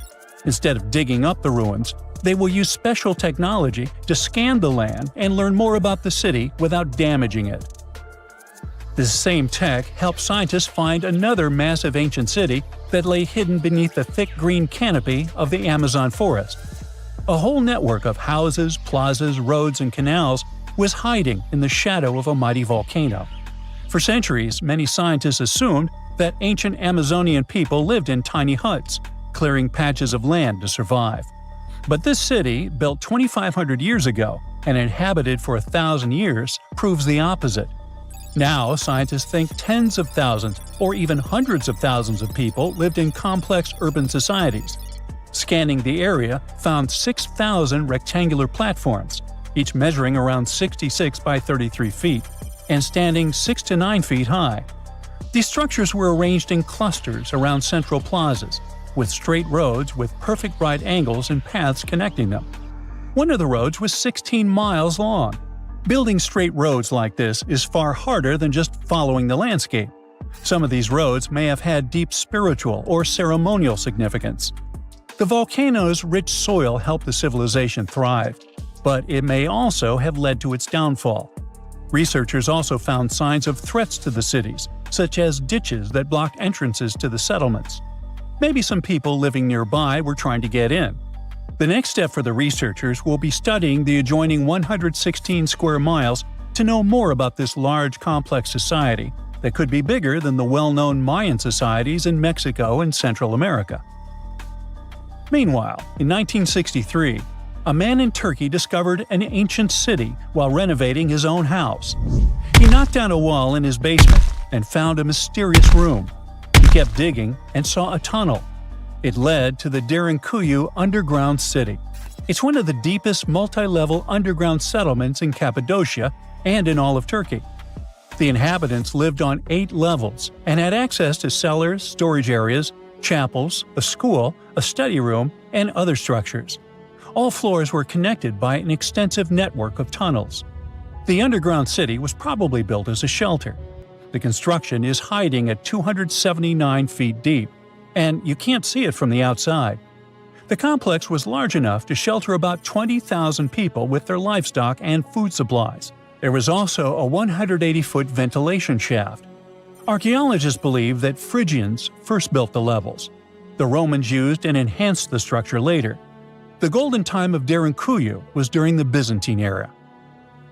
The next lost and found city appeared only in a few inscriptions and ancient texts, so no one could be sure it really existed. Scientists searched the majority of the coast of Egypt until one archaeologist and his team detected a colossal face looking at them from under the water. The ancient city of Thonis Heraklion was discovered completely submerged 4 miles off Alexandria's coast. In the ruins of the lost city, there were 64 ships, 700 anchors, and a treasure trove of gold coins. Archaeologists believe the 16-foot-tall statue and the temple remains are the most important findings discovered by the expedition. Back then, the city had ceremonies and celebrations that took place in the Temple of Ammon. The ruins and artifacts were made from granite and diorite, so they were in good condition even after having been in contact with water for centuries.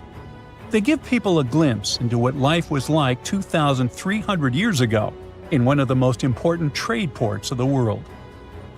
The city had a network of canals, sort of like an ancient Egyptian Venice. The canals linked many separate harbors and anchorages. Towers, temples, houses, and other structures were also linked by bridges. Thonis Heraklion was the country's main port for international trade and the collection of taxes. No one really knows how the city ended up submerged, but archaeologists connect it with natural causes. At the end of the 2nd century BCE, most probably after a flood, it got covered with water. Then Alexandria, the city founded by Alexander the Great, became more glorious than Heraklion. Before Alexandria's fame, Heraklion was the main port of entry to Egypt. So after the tragedy, many ships heading for Heraklion had to change their route and go to Alexandria. Heraklion lost its glory until its discovery in 2000. A Portuguese archaeologist just discovered a bunch of sunken ships filled with gold, including a Spanish galleon with 22 tons of gold and silver. This much gold today is worth about $2 billion, and this is the money from one ship alone. Archaeologist Alexandre Monteiro made this discovery almost by accident. He was studying some documents when he found some information about a ship that went missing in 1615, and he decided he wanted to find it. After many years, Alexandre found not just this specific ship, he actually discovered 8,620 shipwrecks in the waters of Portugal alone. Out of this number, 250 are gold-filled shipwrecks, a discovery that would make any Jack Sparrow shake in his boots. Most of these ships went down for boring reasons like the weather, but sometimes they were destroyed in battles, which may or may not have been super epic. They were carrying gold and other treasures from the New World to Europe, and of course, everyone wanted a share. Alexandre had been studying historical shipwrecks for 30 years now, so he has discovered many ships that went down in somewhat glorious ways. In 1816, for example, a ship of one of the richest men in Portugal sank in Australia, with an insane amount of 66,000 silver coins. This was the first ship from Portugal to ever plunge in the waters of Australia. The bad news is that these ancient sunken vessels, filled with riches and epic stories, are not so easy to reach. They're deep down in the ocean and covered by sand. You could still try, but that would be stealing part of a country's history, and you wouldn't want to be that person, would you? Naturally, Portugal was not the only country that explored the seas back then. The coast of Europe is packed with sunken ships filled with gold. In fact, there are about 1 million historical shipwrecks underwater right now, and the treasures abandoned under the sea might be worth around $60 billion. It's an insane amount of money, but let me tell you that these gold-filled sunken ships aren't really worth the hassle. There are many stories of maritime treasure discoveries that turned into insane lawsuits and even long jail time. Our first story starts in 1746, when a violent storm crashed a ship called Prince de Conti near an island in Brittany. The ship was filled with tea, ceramics, and 100 gold ingots. Of course, the owners of the ship tried to save the loot, but if it's not easy now, imagine how it was back in the 18th century.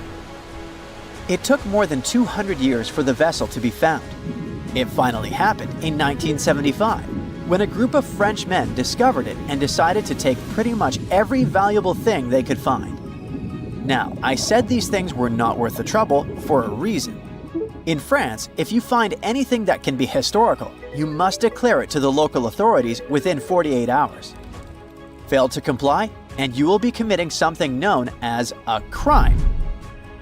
To be fair, our French friends here did declare their findings, but only the corroded cannons from the ship. And the gold? Well, they sold it. Obviously, because each gold bar is worth between $125,000 to $231,000. It took French authorities almost 50 years to retrieve the stolen gold, and they didn't retrieve all of it.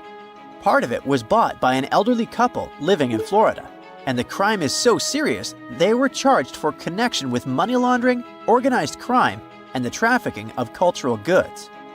The poachers also sold some gold ingots to the British Museum collection. Now, let's go back to the 1850s, when a steamer called SS Central America traveled from Panama to California and back again. This was during the California Gold Rush, a time when 300,000 people moved to California to dig for gold. Because the travel route was not easy breezy, people needed to carry their gold around on big ships. This is where our friend SS Central America comes in. In 1857, the ship had 578 people on board and about 10 tons of gold. Very few survived, and around $100 to $150 million in gold went down with the ship. All of this explains why in 1988, a group of investors from Columbus decided to finance a research project to find this ship. The research was led by a guy named Tommy Thompson. Tommy was really crazy about the idea of finding this sunken ship filled with gold.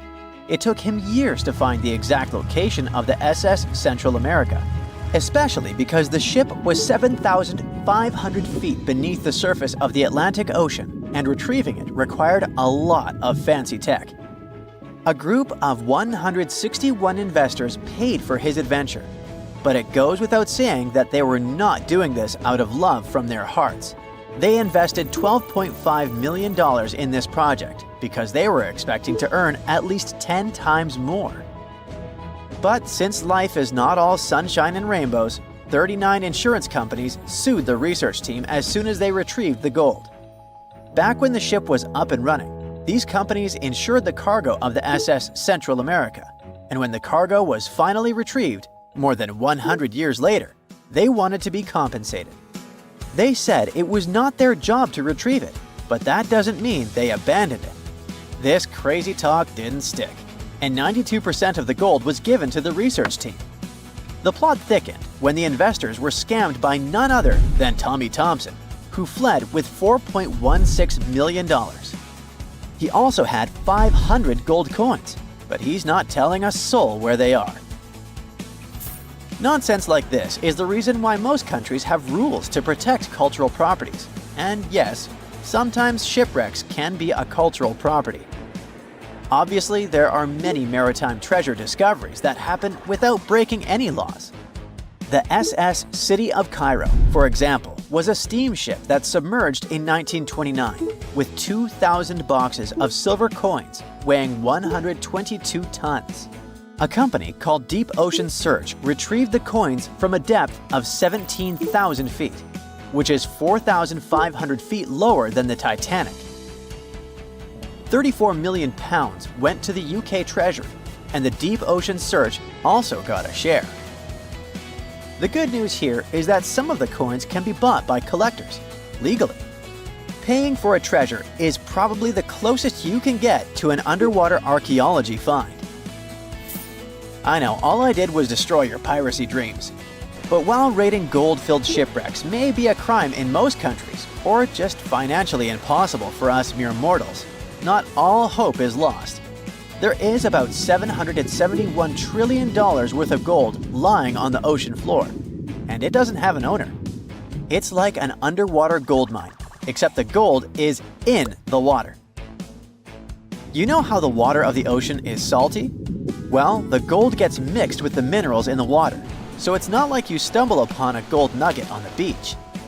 Each liter of ocean water has 13 billionths of a gram of gold, and it's very difficult to extract such tiny particles of gold from the water. But that doesn't mean people haven't tried, and of course, there's been a scam here too. In the 1890s, a guy claimed he had invented a thing that would suck gold from the seawater. When he got enough money, he fled the country with the cash. If you really want to get some gold, you could try to extract it from the Earth's core, which has 1.6 quadrillion tons of gold. There's 16 times more gold in the Earth's core than what humans have mined in the whole of history. No hoax involved here, because nobody has dared to go down there yet. With archaeologists discovering gold-filled sunken ships out and about, maybe we can make our own maritime treasure discoveries, or at least save enough money to buy some silver coins. We all grew up believing that Stonehenge is the world's most ancient observatory, but now it has some serious competition for the title. Nabta Playa was built more than 2,000 miles away in southern Egypt, and thousands of years before Stonehenge and even the pyramids of Giza. In 1973, a Bedouin guide stumbled upon a strange group of huge stone formations while crossing the Sahara Desert. He led American archaeologist Fred Wendorf to the site, located about 60 miles from the Nile. Wendorf's friend and colleague claims the team found the stones while stopping for a bathroom break in the desert. Either way, what they found changed history. At first, Wendorf thought the stone structures were just natural formations, but then it hit him. This area was once a lake, meaning no natural rocks should even be there. He kept coming back to the site for decades, and by the early 1990s, his team finally uncovered a circle of stones that seemed to line up with the stars in a way no one could explain. After 7 long years of trying to crack the mystery of the site, Wendorf reached out to an expert in archaeoastronomy. They study how ancient people used the stars. One evening, while the expert sat in the cool desert sand staring at the stones, he realized that they formed a pattern radiating outward from a massive burial mound. One by one, as they dug into the sediment, the buried megaliths started lining up like spokes on a wheel. The team had already used radiocarbon dating to test samples from fire hearths and tamarisk wood roofing found inside the stone circle. Nabta Playa had dozens of standing stones, all a few feet tall. Some of them lined up exactly with the sunrise on special days, and others matched up with bright stars in the sky. Inside the big circle, there were 6 special stones that may have been used for rituals or marking important times of the year. Around them, 29 standing stones might have worked like a simple calendar to help people know when it was time for something important, like the summer solstice, the longest day of the year. When the sun rose in just the right spot, it was a sign that the rainy season was coming. The stone circle once aligned with the brightest stars in the northern sky: Arcturus, Sirius, and Alpha Centauri. Some stones even pointed to the constellation Orion. By tracing Arcturus's movement across the sky, they figured out that it matched perfectly with the circle around 4800 BCE. That means it was the oldest astronomical site ever discovered.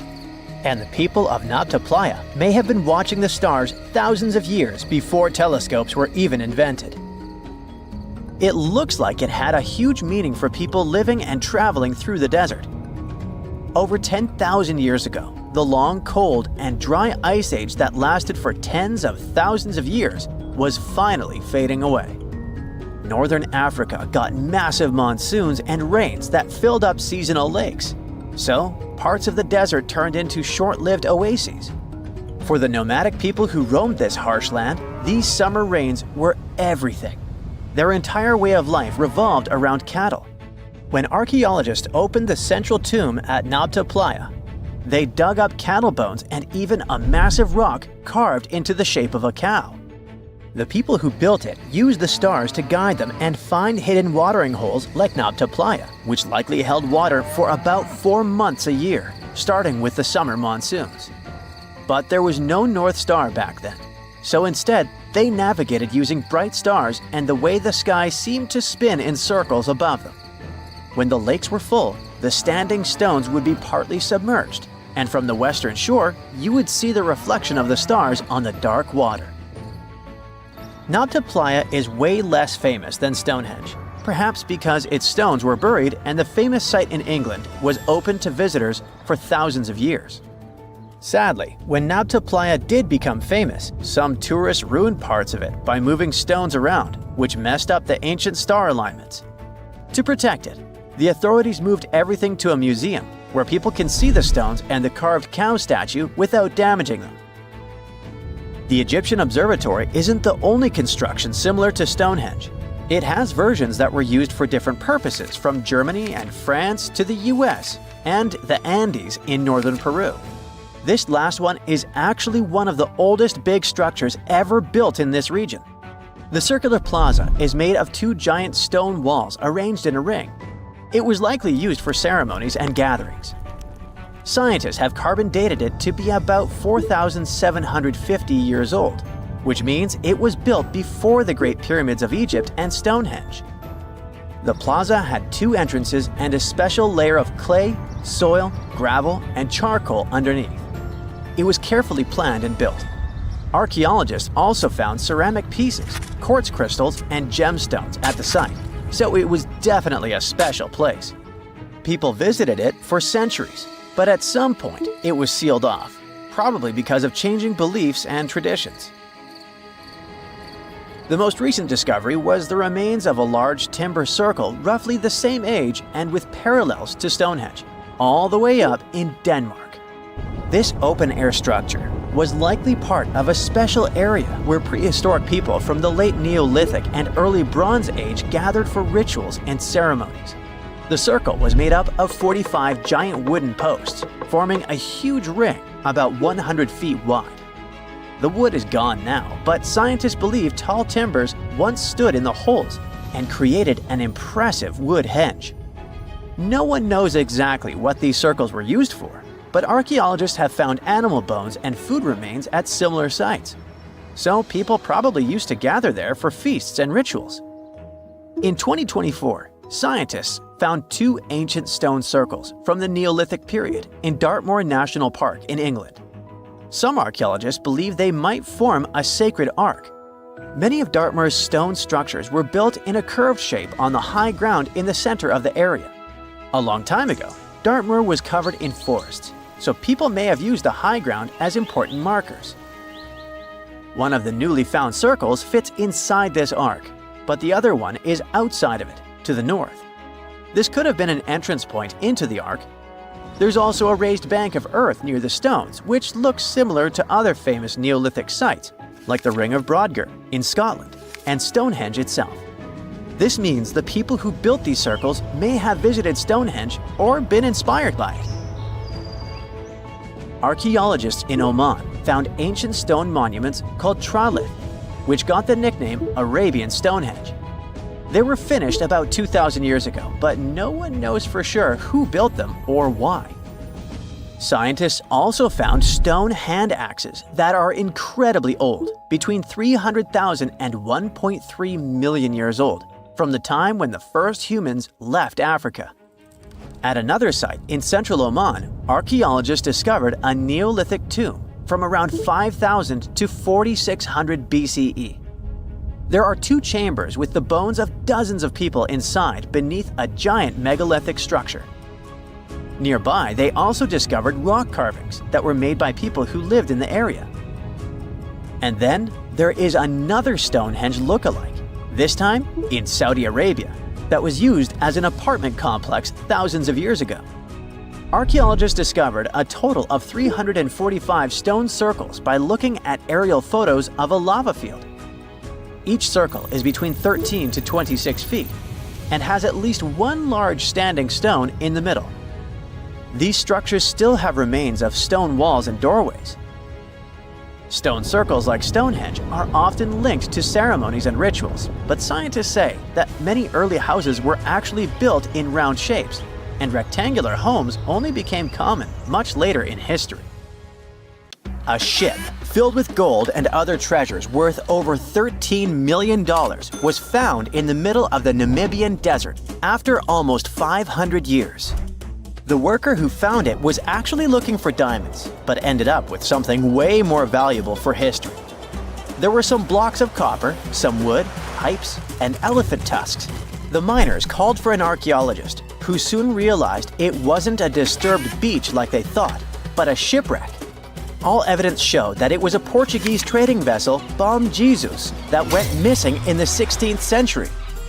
Experts believe it was a special kind of ship that was bigger, stronger, and better than older ships from Portugal and Spain. These ships were built to take Portuguese explorers on long trips to distant places like India, China, and Japan, and come back with tons of cargo. The Bom Jesus was likely carrying treasures from Lisbon, Portugal, to Western India. But it looks like on its way around the southern tip of Africa, near Namibia, a big storm pushed the ship too close to the shore. The ship hit a rock, tipped over, and broke apart, sinking into the ocean. Archaeologists found treasure from the captain's chest under the water, which probably fell out when the ship's wooden hull broke. They also found pieces of the ship scattered along the shore, likely from the violent storm and later by construction in the area. The storm must have been very fierce, but they didn't find many bones, which means most of the crew may have survived or were lost at sea. The ship was split into 3 sections and incredibly well preserved, thanks to the thick layers of sand that covered it and prevented rot. Archaeologists who studied the wreck discovered over 40 tons of cargo. There were cannons, swords, blocks of metal like lead and tin, fabrics, and tools that sailors used to navigate the stars while traveling across the ocean. The most exciting discovery was 1,845 copper ingots, weighing as much as 16 to 17 tons altogether. Those copper ingots, or pieces of pure metal, are still in great condition because the hull of the ship and layers of sand protected them from ocean water. The scientists even managed to read the trademarks on them on site, and learned they were made by a super wealthy German trading company. There were also more than 2,000 shiny gold and silver coins from different countries, and 105 enormous elephant tusks weighing about 2 tons. The tusks were likely supposed to become luxury items, like jewelry or carvings at the destination. Archaeologists took some DNA samples from the tusks and found that they came from West African forests and savanna elephants. Researchers were lucky that the ship was found in a restricted diamond mining area. No scavengers were able to get their hands on the treasures. The Bom Jesus remains the oldest and most valuable shipwreck that was ever discovered off the western coast of sub-Saharan Africa. Another shipwreck recently found by accident was buried under a 10-foot tall sand dune near the Caspian Sea. Some people call it the world's largest lake, and it has water levels that rise and fall over time because of the changes in weather patterns. These changes can move sand and uncover things like this shipwreck and other treasures along the coast. As the dunes slowly disappeared, the ship started to show. Before digging it out, scientists worried that waves from the sea might damage the wreck. To protect it, they built a wall using thousands of sandbags to keep the waves away. When the ship was uncovered, they discovered it was a 3-masted, 92-foot-long merchant ship with a strong double hull. Wood samples showed the ship was built in the 18th to 19th century using trees like Scots pine, spruce, and larch from the Volga River area or the Caucasus. They even found buckwheat and plants from the same region, which were probably traded or used to feed the sailors. It proves that the ship was part of a group of merchant ships that once sailed the Caspian Sea. An amateur fisherman who was 20 feet under the sea off the coast of Turkey noticed some huge metal remains. He had an underwater camera, so he made footage of the discovery and took it to scientists. They immediately started an investigation and learned that it must be a shipwreck from the first decades of the 20th century. It could be one of the Ottoman Empire ships that had an important mission to deliver supplies, but disappeared without a trace. Scientists got permission to study this Black Sea wreck in detail to learn more about its mysteries.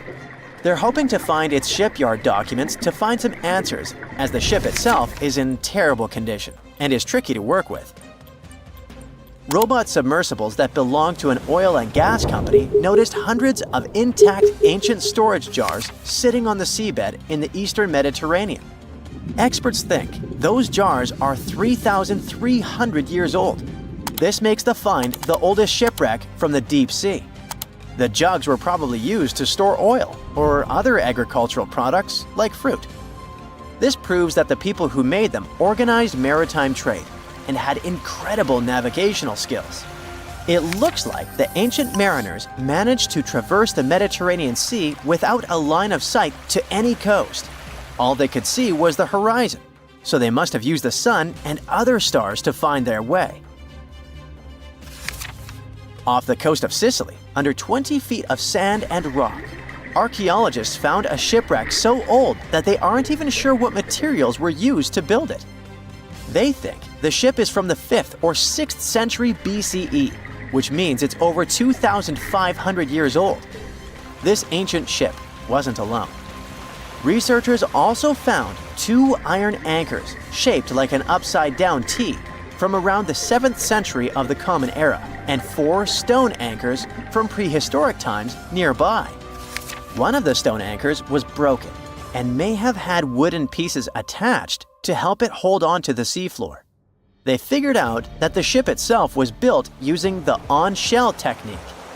The wooden planks of the ship were connected so tightly that they could support the ship on their own, with extra beams added just to make it stronger. Sadly, the ship's wooden hull is very fragile now because tiny sea creatures that eat wood have damaged it over the years. Scientists are being extra careful as they study it to make sure it doesn't fall apart. This discovery is such a big deal because it was built during a time when Sicily was super important for trade. Back then, the Greeks and Punics were trying to take control of the seas long before Rome became the ruler of the Mediterranean. By studying this ship, scientists hope to learn more about how people traveled and traded in those ancient times. One more shipwreck, this time off the coast of Kenya. Could be from Vasco da Gama's final voyage. This Portuguese explorer was the first European to reach India by sea around the Cape of Good Hope. Local fishermen discovered the shipwreck in question in 2013. When an underwater archaeologist came to check it out, he found some treasures at the spot: elephant tusks and valuable copper ingots. If this find really has to do with Vasco da Gama, then it must be from the 16th century. It was the year of his 3rd and final voyage to India. Da Gama led a huge fleet of 20 ships, one of which was the São Jorge. Most of the ship is hidden under layers of coral, and a whole team of scientists are carefully digging trenches to find parts of the ship's wooden frame and hull.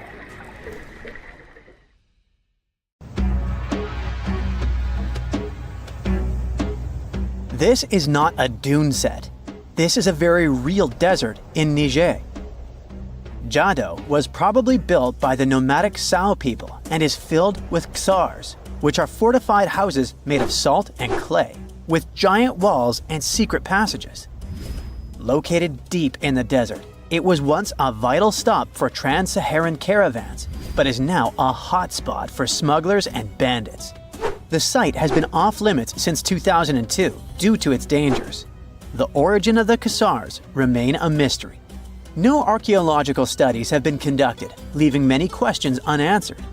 Even today, shifting sands reveal and conceal parts of these ancient ruins, fueling local speculation about what might still be hidden beneath the desert. Speaking of connective tunnels, scientists were blown away by the discovery of lava tubes in Saudi Arabia. These underground passages form when molten lava cools down. Researchers believe that ancient nomadic groups may have utilized these tunnels to survive the super harsh desert climates.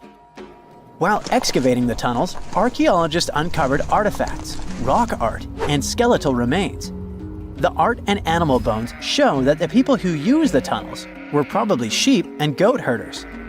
They're still piecing together whether these groups lived in the tunnels for extended periods or just used them as temporary shelters. The Great Pyramid of Giza has been standing for thousands of years, but it's still hiding secrets. Using special scanning technology, scientists found two hidden structures under an ancient burial ground. The first is a shallow L-shaped structure, and below it is a much larger space that could be a final resting place or a chamber. The smaller structure was filled with sand on purpose, while the deeper one might be an empty chamber. Experts believe the two are connected, possibly as an entrance leading to a secret chamber. This is big news because it might give us some more insight into who built the pyramids and why. The world is full of ancient writing, but some messages refuse to give up their secrets, like the mystery of the Bashplemi tablet. This unusual stone, pulled from a lake in Georgia, is covered in symbols no one can read. Even with modern technology, experts are completely stumped. The tablet is about the size of a book, with 60 symbols carefully carved into its surface, but 39 of them don't match any known language. Some resemble scripts from ancient civilizations in the Middle East, India, and Egypt, but none are an exact match. To make things even trickier, part of the tablet is broken off, meaning a piece of the puzzle is missing forever. To rule out a hoax, scientists studied the tablet closely. They confirmed it's made of vesicular basalt, an extremely tough local rock. Whoever carved these symbols must have been really skilled. Based on similar archaeological finds, experts believe the tablet could date back thousands of years, possibly to the late Bronze or early Iron Age. Some symbols repeat, which could mean they're numbers. Maybe it's an inventory list, a record of battles, or even an offering to the deities. Until someone cracks the code, the Bashplemi tablet remains an unsolved mystery from the depths of history. Experts are still stumped with what this Minoan disc might mean. The Phaistos disc is one of the most mysterious finds from the Minoan civilization. This 6-inch clay object, discovered in 1908, has strange spiral markings that no one has fully decoded yet. The disc has 241 symbols on both sides, showing everything from people and animals to tools and plants. Experts have come up with many theories about what the symbols mean. Some think it's an early form of Greek. Others suggest it's a prayer or a hymn. And some even believe it could be a letter from a king in Anatolia to a Greek ruler. Let's see who will be the first to figure this out. It's always a fun day at an archaeologist's office when they find something as big as a 2,000-year-old marble head. A French archaeologist mission went digging inside an old medieval house near Alexandria in Egypt and found a statue's head depicting an old, possibly ill man. This statue dates from the last Egyptian dynasty before it became part of the Roman Empire, and the site where it was found is associated with the likes of Cleopatra and Mark Antony. For archaeologists, even the smallest finds at this site means a lot. You've heard of Lucy, right? The Australopithecus that was an early ancestor for us humans. Well, scientists found some of her species' footprints somewhere in Tanzania. The so-called Laetoli footprints are over 3 million years old. The trail stretched 88 feet and has about 70 footprints, left behind when a bunch of early humans walked across some wet volcanic ash. What's cool is that these early humans were already walking on 2 feet, like us, not all hunched over like apes. The close spacing of the prints shows they probably had short legs and a shorter stride than we do today. In an ancient Egyptian temple, archaeologists uncovered a shrine unlike any other, a place dedicated to falcons and 2 mysterious deities. One deity had a falcon's head, while the other wore a crown with a sun disk and cow horns. But the most baffling discovery was an inscription that read, "It is improper to boil a head in here." At the heart of the shrine, there are 15 headless falcons carefully arranged on a pedestal, likely as offerings to the falcon-headed deity. One theory suggests the birds were boiled first, perhaps to pluck their feathers, before being placed in the shrine, following the strange rule carved into stone. Archaeologists also found a 13-inch iron harpoon nearby. Its true purpose remains unknown, although the shrine also held remains of fish, mammals, and bird eggs, suggesting that the rituals may have included feasting. And speaking of ancient Egypt, meet Hathor. Scientists named her after the ancient Egyptian deity of motherhood, music, and singing. This wooden statue, housed at the Metropolitan Museum of Art, was thought to be just a beautiful artifact, until a surprising secret was uncovered. Using an X-ray machine, experts found a mechanical operating system inside it, with pulleys and axles connecting her shoulder to her left leg. When activated, the system made her hand raise and lower, an engineering marvel from over 3,000 years ago. The statue was created during Egypt's Middle Kingdom, around 1800 BCE, and is often compared to 19th century automata due to its advanced design. It's believed the statue was used in religious ceremonies, symbolizing Hathor's role in dance and music. An unexpected discovery happened in northern Kuwait, where a Kuwaiti-Polish team uncovered a mysterious 7,500-year-old statue. The statue features an elongated skull, no mouth, narrow eyes, and a flattened nose. This feature is thought to be an Ophidian figurine, named after the Greek word for snake, and it was likely made by the Ubaid culture, a civilization known for their pottery skills. While no one knows exactly what role this weird statue played, it might have been linked to rituals or symbolic practices. Some scientists think these figurines, found in homes or final resting places, were tied to important cultural beliefs. We couldn't mention unresolved mysteries of this world without speaking about these elongated skulls. In the deserts of Peru, researchers uncovered 5 ancient skeletons, 2 with unnaturally elongated skulls. While head shaping was common in many cultures, these skulls defy explanation. Local legends tell tales of the so-called Gentiles, a mysterious race banished underground by the powerful deities. Some say this is what the skulls represent. Others think this is some type of genetic anomaly, which was confirmed after finding an infant skull, too large to be artificially shaped. They found the tomb of a royal doctor who lived over 4,000 years ago, a man who held pharaohs' lives in his hands. This man knew secrets that only deities and kings were allowed to hear. And yet, when they opened his tomb in 2024, there was no body, just vivid paintings untouched by time and cryptic symbols carved into stone. Who was he, and why was he buried with spells linked to a scorpion deity? The tomb was buried deep beneath the sands of Saqqara. The doctor's name was Tete Nebefu. He lived around 4,100 years ago, during one of Egypt's most mysterious turning points, right at the edge of glory and collapse. These were the final days of Egypt's Old Kingdom. The sun still glinted off freshly built pyramids, but the shadows were already creeping in. The pharaoh, Pepi II, had ruled longer than anyone before him, 90 years. But by the end of his reign, the country was cracking. The power was slipping, the regional leaders were rising, and the Nile floods grew unpredictable. In this shaky period, the mysterious doctor thrived. His tomb was discovered by a Swiss-French archaeological team in the shadows of old pyramids. The weirdest part was that when they uncovered his burial chamber, they found no body, no golden treasures either. Unfortunately, the tomb had been robbed long ago.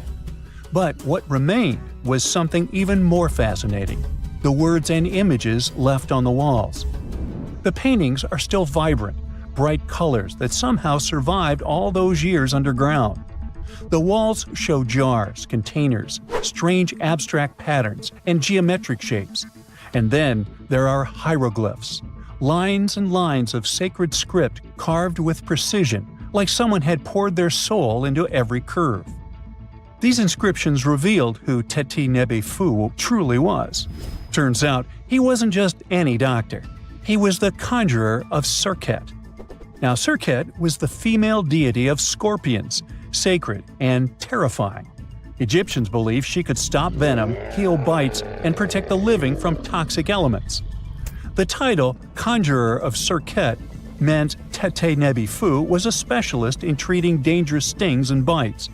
And if he got an entire tomb for himself, he may have been Egypt's top expert in those things, a man who healed with both medicine and magic. But that wasn't all.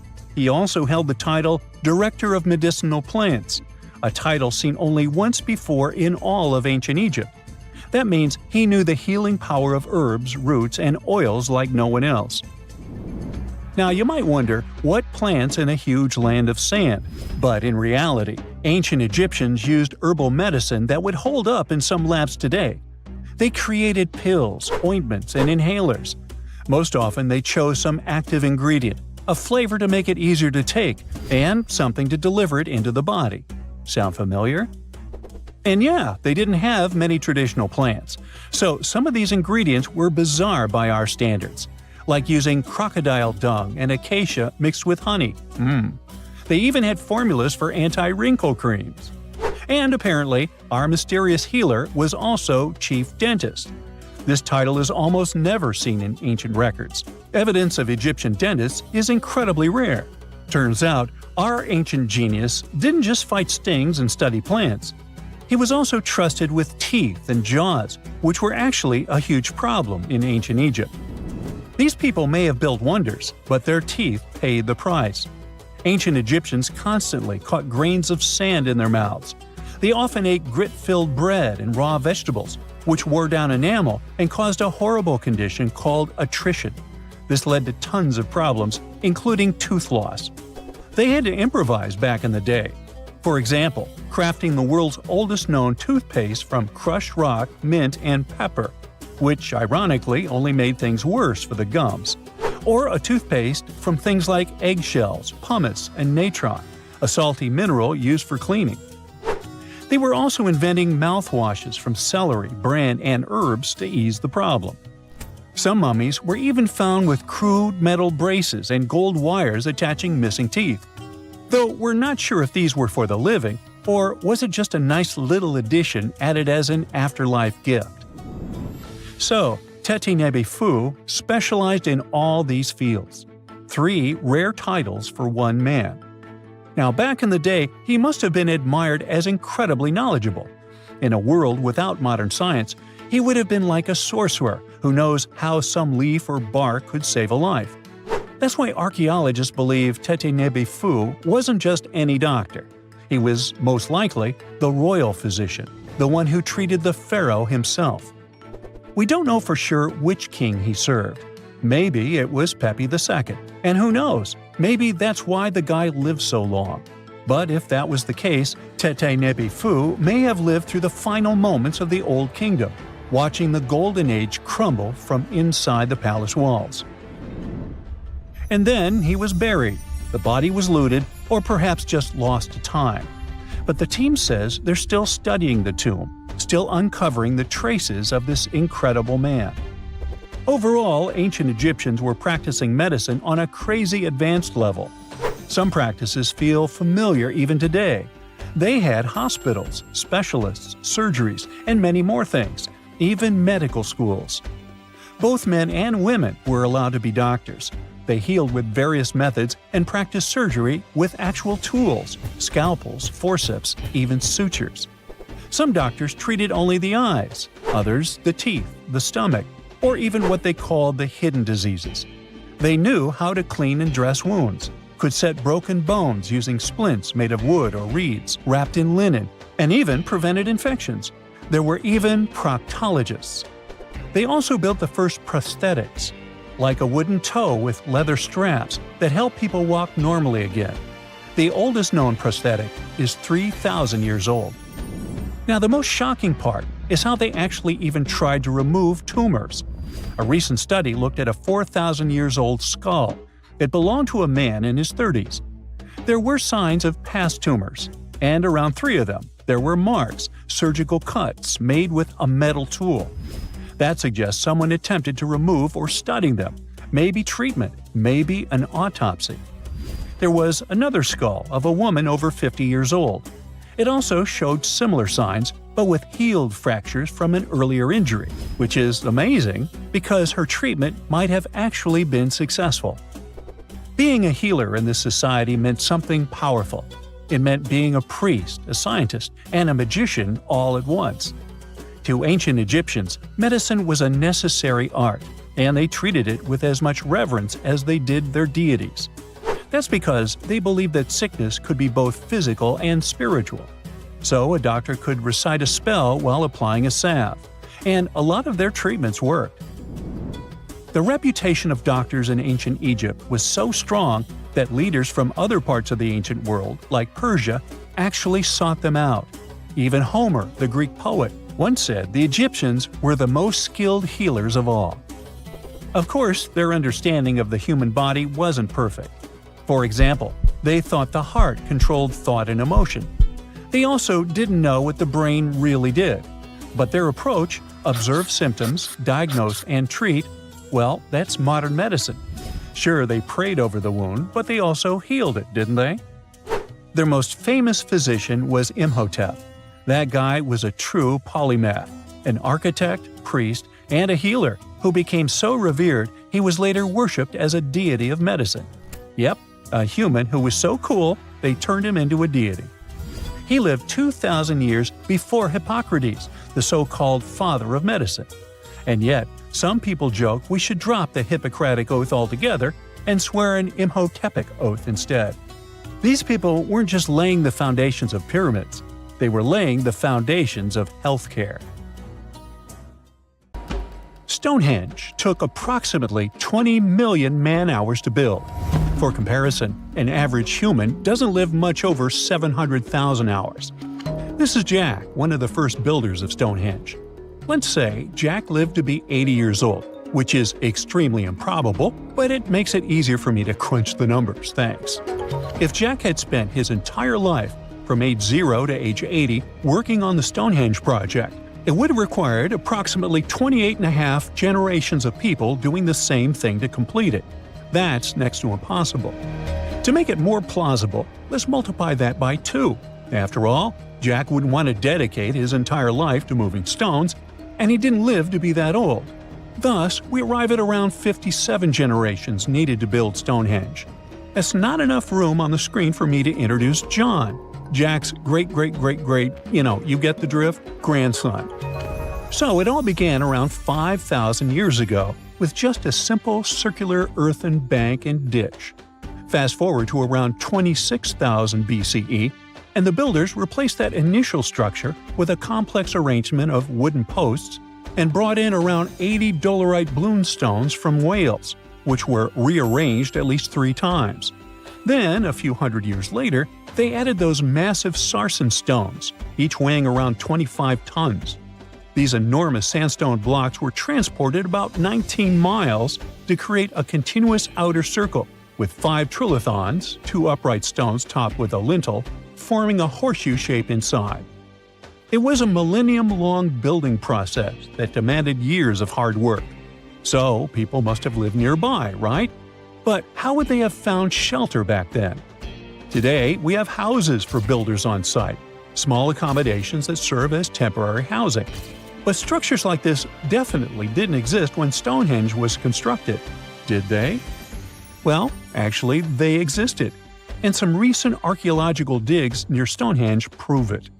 Archaeologists found this Stone Age eco-home, which is a huge deal since it's one of the earliest settlements in the area. This newly uncovered Mesolithic home dates back to around the year 4300 BCE. Let's take a closer look at this house, shall we? Now, for the walls, people back then used a large fallen tree, its trunk to be more precise. These wooden walls were reinforced with flint, and they even lined the pit left by the uprooted tree with cobblestones. To create the roof, they opted for animal hides, which sounds like a wise choice. They must have provided protection against the unpredictable weather of the British Isles. Now, you might be wondering, the weather in Britain is indeed unpredictable, and it has been that way since time immemorial. So, how did the builders manage throughout most of the year, particularly during the winter months? Well, the answer is simple. There was a hearth on site, which isn't surprising, but the system they employed was quite ingenious. A hearth inside the house would have posed too great a risk, yet bringing hot stones into the dwelling was perfectly safe.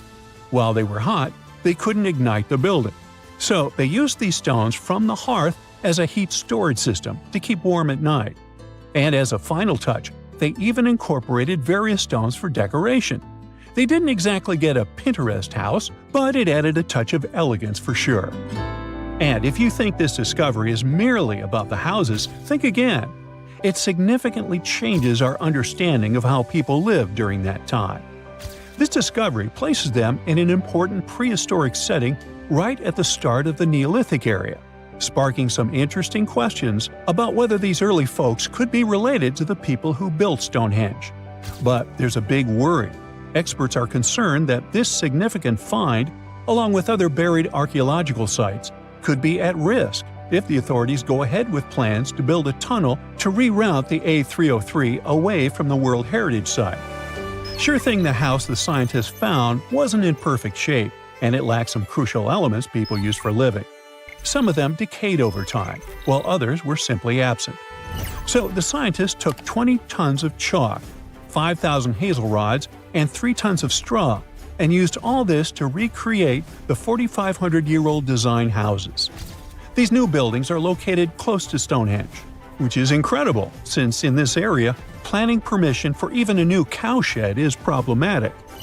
So, what are these houses like? Well, first off, there are 4 of them, and they're oval-shaped. They're built on the foundation of real houses that stood there about 4,500 years ago, just around the time the Stonehenge Eco House was going up. The houses aren't very big, they're single-room structures. When it comes to dimensions, it was straightforward to estimate since we could gauge the size of the roof and the height of the walls based on the foundations. Each side measures about 16 feet. However, the roof structure remains a bit of a mystery.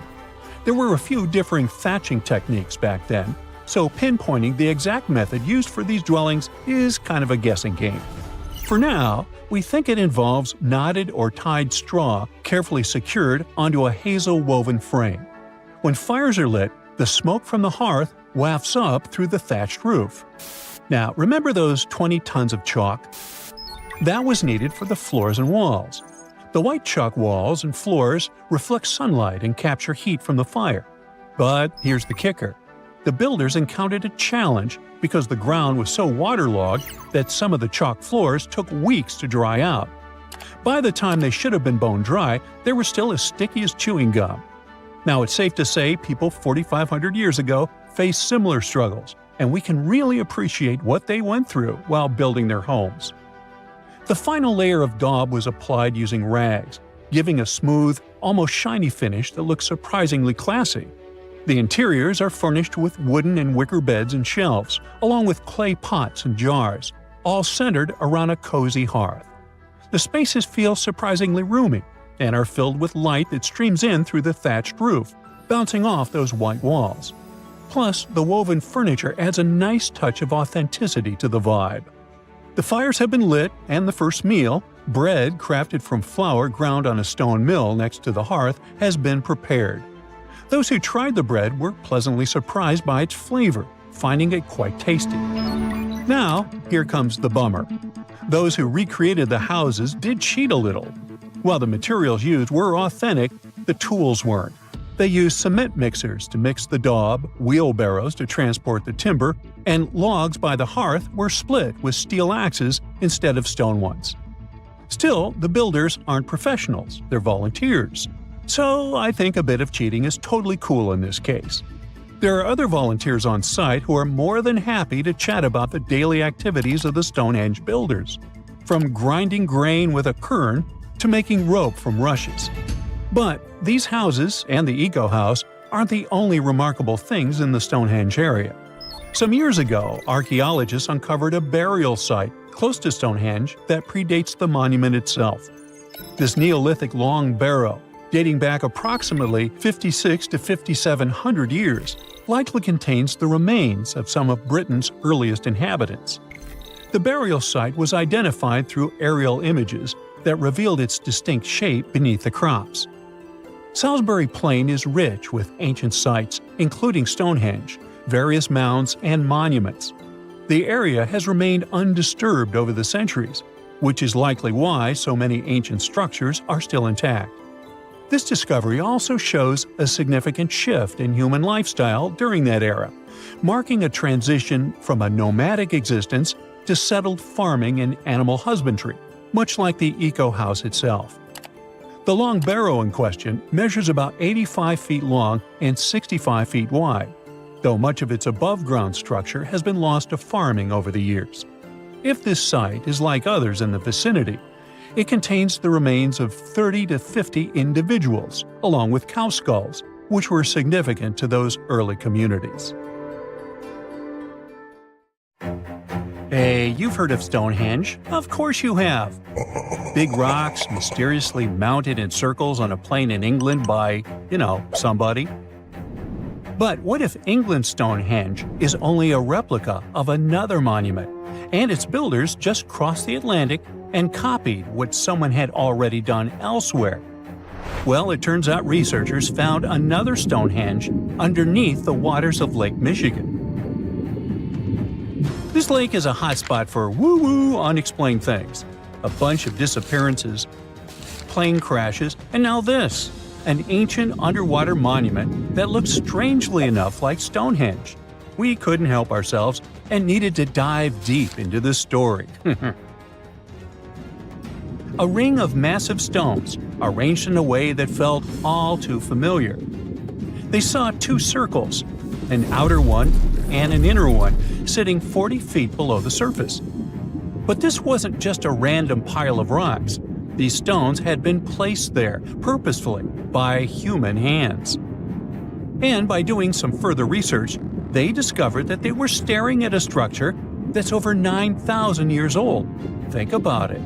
This Stonehenge beneath Lake Michigan predates the pyramids. It predates Stonehenge itself by about 4,000 years. All of this information was enough to startle scientists at Northwestern Michigan University. But that was before they found this out. One of the stones had a carving, a faint but clear petroglyph of a mastodon. Mastodons kind of look like the ancestors to our modern-day elephants, but they have been extinct on planet Earth since 10,000 years ago. So, whoever built this underwater Stonehenge needed to be alive at the same time these creatures roamed our planet. This discovery raised many questions among scientists. I mean, why on earth would they go through all this trouble to lay rocks at the bottom of a lake? Well, first things first. Scientists believe that Lake Michigan had much less water back then than it does now. Second, it could have something to do with ancestral practices of First Nation people. There's one theory from a professor of the University of Michigan. He suggested that the stones formed a kind of prehistoric hunting trap, He believes that early hunters used the circular formation as a drive lane to herd large animals like the mastodons from the rock carvings we were just talking about. Once they got these huge animals into a tighter circle, they could be more easily hunted. But not everyone's convinced by this theory. Some believe the circle probably had a deeper spiritual purpose. According to local Native American tribes, like the Anishinaabe, stones are more than just rocks. They're living beings. They hold spiritual energy and represent a connection to the earth and all living creatures. An elder from the Anishinaabe community even suggested that these stones are sacred, placed there by their ancestors to honor the land and its creatures. Scientists are trying to study the stone formation in depth, like about 40 feet. But that's the problem, actually. The fact that it's underwater makes it super difficult, since they don't have the best technology. Traditional archaeological tools don't work as well when everything is submerged, but promising new technologies like stereophotogrammetry, which literally means making 3D models of a site, are helping scientists study the stone circle more closely. Still, research is slow and expensive, so it's hard to know when this mystery will come to a close. As we said, Lake Michigan is a hot spot for unexplained phenomena. Its lakebed is filled with shipwrecks, such as the Thomas Hume, a sturdy American schooner. It also collects debris from airplanes that have suddenly gone missing while flying the area, such as Northwest Airlines Flight 2501 that disappeared in the 1950s. Some people even call the area the Lake Michigan Triangle, suggesting paranormal activities like what happens in the Bermuda Triangle might be going on. The lake spans over 22,000 square miles, which means it's almost two-thirds the size of the country of Ireland. In 2024, scientists were able to access another one of Lake Michigan's mysteries, the wreck of the Margaret A. Muir schooner. This 130-foot-long sailing ship sank over 130 years ago. The discovery was announced just recently by the Wisconsin Underwater Archaeological Association, the WUAA, whose team found the shipwreck sitting 50 feet below the surface just off the shores of Algoma, Wisconsin. Built in 1872, the Margaret A. Muir was a three-masted schooner built to carry heavy cargo across the Great Lakes. Her final voyage started out as a routine trip. Loaded with bulk salt, the ship left Bay City, Michigan, heading for South Chicago, Illinois. But on September 30th, 1893, things took a bad turn. Just as the Muir approached the town of Annapolis, now known as Algoma, a sudden storm hit. The ship began taking on water fast. The captain of the boat ordered his crew to abandon ship, and thankfully, they all made it to shore safely. For more than a century, the wreck sat undisturbed on the lakebed, its location a mystery. But thanks to a combination of historical research and high-resolution sonar, WUAA searchers finally found her in May of last year. The wreck is remarkably well preserved, with parts of the deck and gear still visible. Well, just a few lakes over to the left, researchers uncovered another impressive thing. At the bottom of Lake Mendota, near Madison, Wisconsin, researchers found 11 ancient canoes. They believe the oldest of the canoes dates all the way back to 2500 BCE. Now, if you don't get why that's important, it's because you're thinking with today's head. If in a classic Midwest highway you see a bunch of pickups, then back in the ancient days you see only canoes. They were the main mode of transportation for indigenous cultures. They were used to fish in deep waters, trade goods, and travel long distances. The reason why scientists were so excited with its discovery is because they had never found any proof of what canoes were being used for in this region back then. And to understand the local cultures that inhabited the area during this time period, they needed to have some information on that. This exciting discovery was announced by the Wisconsin Historical Society in May 2024. The first canoe, which they believe is around 1,200 years old, was pulled from the lake in 2021. Then a second one was dug up in 2022. And now divers have found at least 11 more canoes along what would have been an ancient shoreline, long since submerged. One theory is that these canoes were intentionally sunk to keep them from freezing or warping in winter. It's possible people stored them in the same spot for generations. Or maybe this is just a small part of a much bigger settlement. Historians do believe there could be an ancient village hidden under the water of the lake. Divers have already found stone tools, like net sinkers used for fishing, but the village itself hasn't been located yet. Truth is, while the Great Lakes often steal all the thunder, scientists point out that smaller lakes like Mendota have stories too.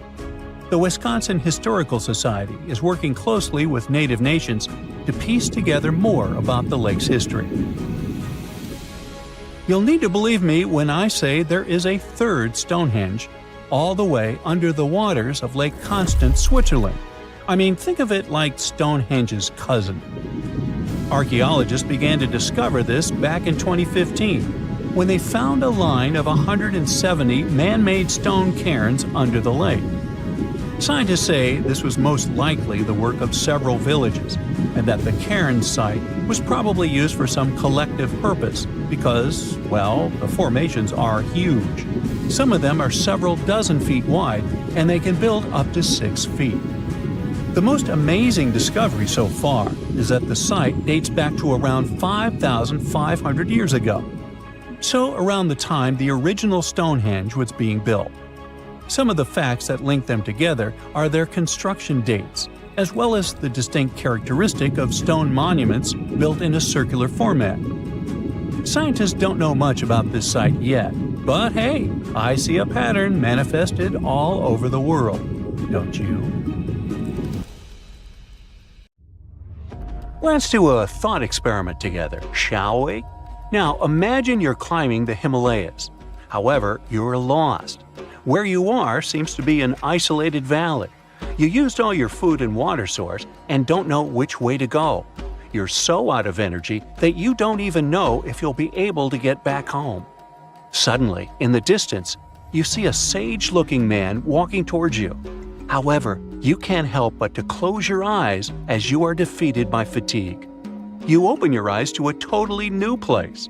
The sage is sitting right next to you. He says, "Hello, traveler, and welcome to the land of immortals." That sounds like the beginning of an Indiana Jones movie, right? But what if I told you that such a place actually is said to exist, according to some legends, beliefs, and ancient texts? Indian Tibetan texts mention a place called Gyanghaj, also known as Shambhala or Shangri-La, depending on different cultures. This legendary city is the home of immortal beings and is a land of spiritual enlightenment. Take one of its names, Shambhala, for example. It literally means the source of happiness in the Sanskrit language. So, accordingly, you would expect this celestial kingdom to be surrounded by all things of great beauty and wonder, with gardens and other mighty and majestic structures. The ancient beliefs and myths state that when you enter Gyanghaj, you will immediately be reminded of the structure of a lotus flower with 8 petals. The place is surrounded by mountains covered with snow. It has beautiful waterfalls, crowning into a pure and divine lake, and its water has extremely strong therapeutic powers. The whole place is illuminated by milky white light at all times, and this is neither due to the sun nor the moon. There are also phosphoric plants that can give desired light on voice commands. 100 types of other delightful flowers keep blooming all year round in its gardens, in addition to countless trees where delicious fruits grow. But one tree is known to be the most special one, and that is the tree of immortality, or the tree of life. Described as a shimmering crystal, it stands at the center of Gyanghaj and unites the skies, the earth, and the underworld. The fruits of it resemble an abstract form of Sri Yantra, a mystical diagram used in Hinduism, which consists of 9 interlocking triangles. However, nobody is allowed to take these fruits out of Gyanghaj itself. The only way to do it is if you get permission from the inhabitants of the city. This brings us to the question of who lives in this magical and mystical city. According to the legends, Gyanganj is inhabited by a great number of advanced masters, or in other words, sages, who subtly guide the destiny of the world through meditation. They are eternal beings who are not affected by any human desires or sorrows. Their duty is to protect the spiritual teachings of the world and work for the good of humanity, as well as all conscious beings. It's also believed that during a time of great chaos in the world, the 25th ruler of this Gyanganj will appear among them to lead the planet to a better future. These sages and eternal beings who live there are somehow also the protectors of Gyanganj. So, if you were thinking of just casually walking into this place with a map in your hands, sorry to inform you, but that's not happening. First of all, no one really knows where exactly Gyanganj is. Some people believe it's in a remote valley in the Himalayas. Some claim it's in a hidden cave. There are also people who think it's on a mountain range, and others suspect it's on a secluded plateau. So, the location of the city is a mystery and seems like it will stay that way, since it is also said that the immortal sages who live in Gyanganj camouflage the valley from humans by creating some kind of an energy field. So, Google Maps can't help you with it either. That's why some even suggest, including the Dalai Lama, that it exists in a different plane of reality altogether. In some of the ancient texts, there are actually a few instructions on how to access Gyanganj. However, the directions are said to be incomprehensible, the way I get sometimes. But let's pretend for a second that you did crack the instructions, and the immortal beings living there were willing to grant you entrance. Unfortunately, you still might not be able to enter this cosmic city, and here's why. It is believed that only enlightened masters or sages who have a certain karmic connection with it will be able to reach there. So, what do the eternal beings of such a magical place do there? Remember, they have all the time in their hands. The ancient texts state that Gyanganj has a center and 16 areas that are all meant for 16 different sciences to be studied. These include solar sciences, universal planetary sciences, sciences related to time, the science of air, the science related to the sun and the moon, the science related to space, the science related to gravitational forces, and so on. What they all have in common is that to be able to learn them, you first need to have a very high understanding of energy. The level of courses that are studied is extremely advanced, and these teachings are still unknown even in these modern times. Each scientific system has different departments, and all these departments have their respective teachers. Since time doesn't work as we understand there, and immortality is possible, most of these teachers are hundreds or even thousands of years old. They can stay in their spiritual bodies, which appear like a mass of bright light, while their physical bodies remain separate. What a school, huh? It almost makes Hogwarts seem boring. And does anybody actually graduate from there? Of course, all these stories and mysteries about Gyanganj have attracted many people from all around the world. Countless attempts to find this land of immortality and spiritual awakening have been made by mountaineers and trekkers, including President Franklin Roosevelt himself. But as you might have guessed, they led to nothing. Still, there were a few people, like renowned spiritual leaders, sages, and adventure seekers, who claimed they had visited it. One of them was Sri Gopinath Kaviraj, a celebrated scholar, who was the first person in modern times to have allegedly found the place. After his supposed visit to Gyanganj, he wrote a book about it and made the place popular in modern culture. Upon reading his book, many other enthusiastic foreign scholars rushed into Tibet to learn more about it, as well as try to find it. Another person who claimed to have been there was a mountaineer who got lost in the Himalayas. According to his story, after getting lost, he was feeling hungry, so he accidentally consumed poison mushrooms. Feeling completely disoriented by them, he stumbled upon a mountain with a gap, which was covered by fog. Then he fell inside. After getting back up to his feet, he realized that he was surrounded by people dressed in strange clothes who tended to his wounds. After he was fully healed, they escorted him out of the city. Then there was the spiritual leader, Guru Sai Kaka, who revealed to the world about his not one, but many visits to Gyanganj. As per his narration, he claimed to go there, seeking spiritual and immortal teachings. He stated that a sage escorted him into the city every time he visited the place. In his stories, he also pointed out that the kingdom exists in a higher dimension. One other so-called visitor to Gyanganj was L.P. Farrell, an English officer, who claimed to have experienced the mystical place in 1942. Even if all these stories and descriptions about Gyanganj are able to give us a vivid picture, it can still be hard for many to keep an open mind about its existence. Yet again, it's not hard to admit that even the idea of such a place, where immortality is possible and truly moral beings are working to protect humanity, is comforting, mind-blowing, and fascinating. Let's face it, most ancient tombs have been looted at least once. No matter how scary the rumors could have been, most mummies were open too. But one. This is the Bashiri mummy, and it puzzles everyone so much that nobody dares to see what's inside. Meet Howard, but you must know him already if you're into Egyptian history. He's primarily famous for discovering King Tut's tomb back in 1922. But few people know that before this revolutionary discovery, he had probably found another mummy.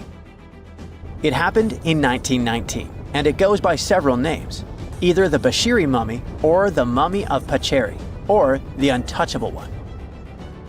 Some reports say that Howard stumbled upon the Bashiri mummy in Luxor's Valley of the Kings, just where he would later find Tut's tomb. Despite this find, not much is known about this particular mummy.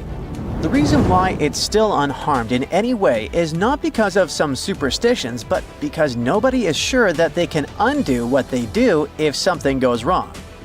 The mummy is so intricately wrapped that researchers never unfurled it for fear of irreversible damage. The golden rule of anyone who works with antiquities: if you're not sure you can't make it better or preserve it unchanged, do not touch it. History knows many examples of ancient relics ruined beyond repair, say Ecce Homo, or smiling statue restoration. The delicate fabric that covers the mummy's face has this cool design that kind of looks like a pyramid. The researchers are not 100% sure, but this might be the only one of its kind with that embalming style. But without knowing the ancient technique, it's next to impossible not to ruin the mummy while unwrapping and wrapping it back. Back in the day, people, both experts and looters, would unwrap mummies for all sorts of reasons, mostly to study them. Luckily, these days, we have advanced tech that lets us check out what's inside a sarcophagus without having to unwrap anything. After taking a closer look at the Bashiri mummy, researchers figured out that it belonged to a man who was around 5.5 feet tall and lived during the Ptolemaic era, which makes this mummy roughly 2,300 years old. The Egypt Museum shared that the X-ray scan also uncovered an inscription of the guy's name, but it's a bit tricky to tell if it says Pacheri or Nenu, adding to the intrigue. The museum also pointed out that the fancy casing the mummy is in features all sorts of decorated scenes. You can see the mummy lying on a bed, flanked by deities Isis and Nephthys, along with the 4 sons of Horus. Plus, there are 2 images of the funerary god Anubis at the feet of the casing. By the way, Bashiri mummy is not the only one that has remained untouched. This is Issa Temkebde, and Gaston Maspero, a French archaeologist, made the decision to leave her mummy untouched, wanting to keep her resting peacefully since she was in such amazing shape. He did mention, though, that her tomb had been raided long ago. Thanks to some X-ray work, we learned more about the mummy. The scans revealed a few artifacts still wrapped up with the wife of a high priest, including amulets around her neck, right arm, and forehead. The X-rays also showed she had some dental issues and arthritis in her knees. While she passed away as an older woman, it's tough to pinpoint her exact age. However, various sources from her son's reign indicate that she was held in high regard in the kingdom. Isatemkebd served as the sister wife of Penejam II. You got me right, they were related by blood and were siblings, but back then it was pretty common to get married this way to preserve the purity of the bloodline. Say that to Habsburg, duh. Their chase for purity only led to inbreeding and the notorious Habsburg's jaw. Right, I guess we should not judge ancient Egyptian rules and morals, but what we can say for sure is that both Bashiri and Isitemkebt were incredibly lucky to stay untouched. The odds were not in King Tut's favor, though. The researchers' work hit him hard. The tomb itself was discovered in 1922, but it wasn't until 1925 that the nested coffins were opened during an excavation. The outer coffin, held together with silver pins, opened up to show another coffin shaped like a mummy, decorated with colorful glass and flower garlands. There were worries about the king's mummy because it had been exposed to moisture. The middle coffin was pretty heavy and didn't have any handles, so they had to be super careful taking it out. Inside the innermost coffin, which was solid gold and wrapped in a red cloth, they found the royal mummy, and this all went down on October 28, 1925. Tutankhamun's mummy, measuring about 6.07 feet, fit snugly into the innermost coffin, which was 6.17 feet long. You can already tell there was a problem, right? Imagine how hard it is to extract something as fragile as an ancient dried-up mummy, especially when there's not much room for maneuver. Plus, the mummy looked sus. It was pitch black. Howard Carter, the lead archaeologist of the expedition, estimated that around 2 buckets worth of oils had been poured over the mummy. But care had been taken to avoid the mask and feet. It was made to preserve him better.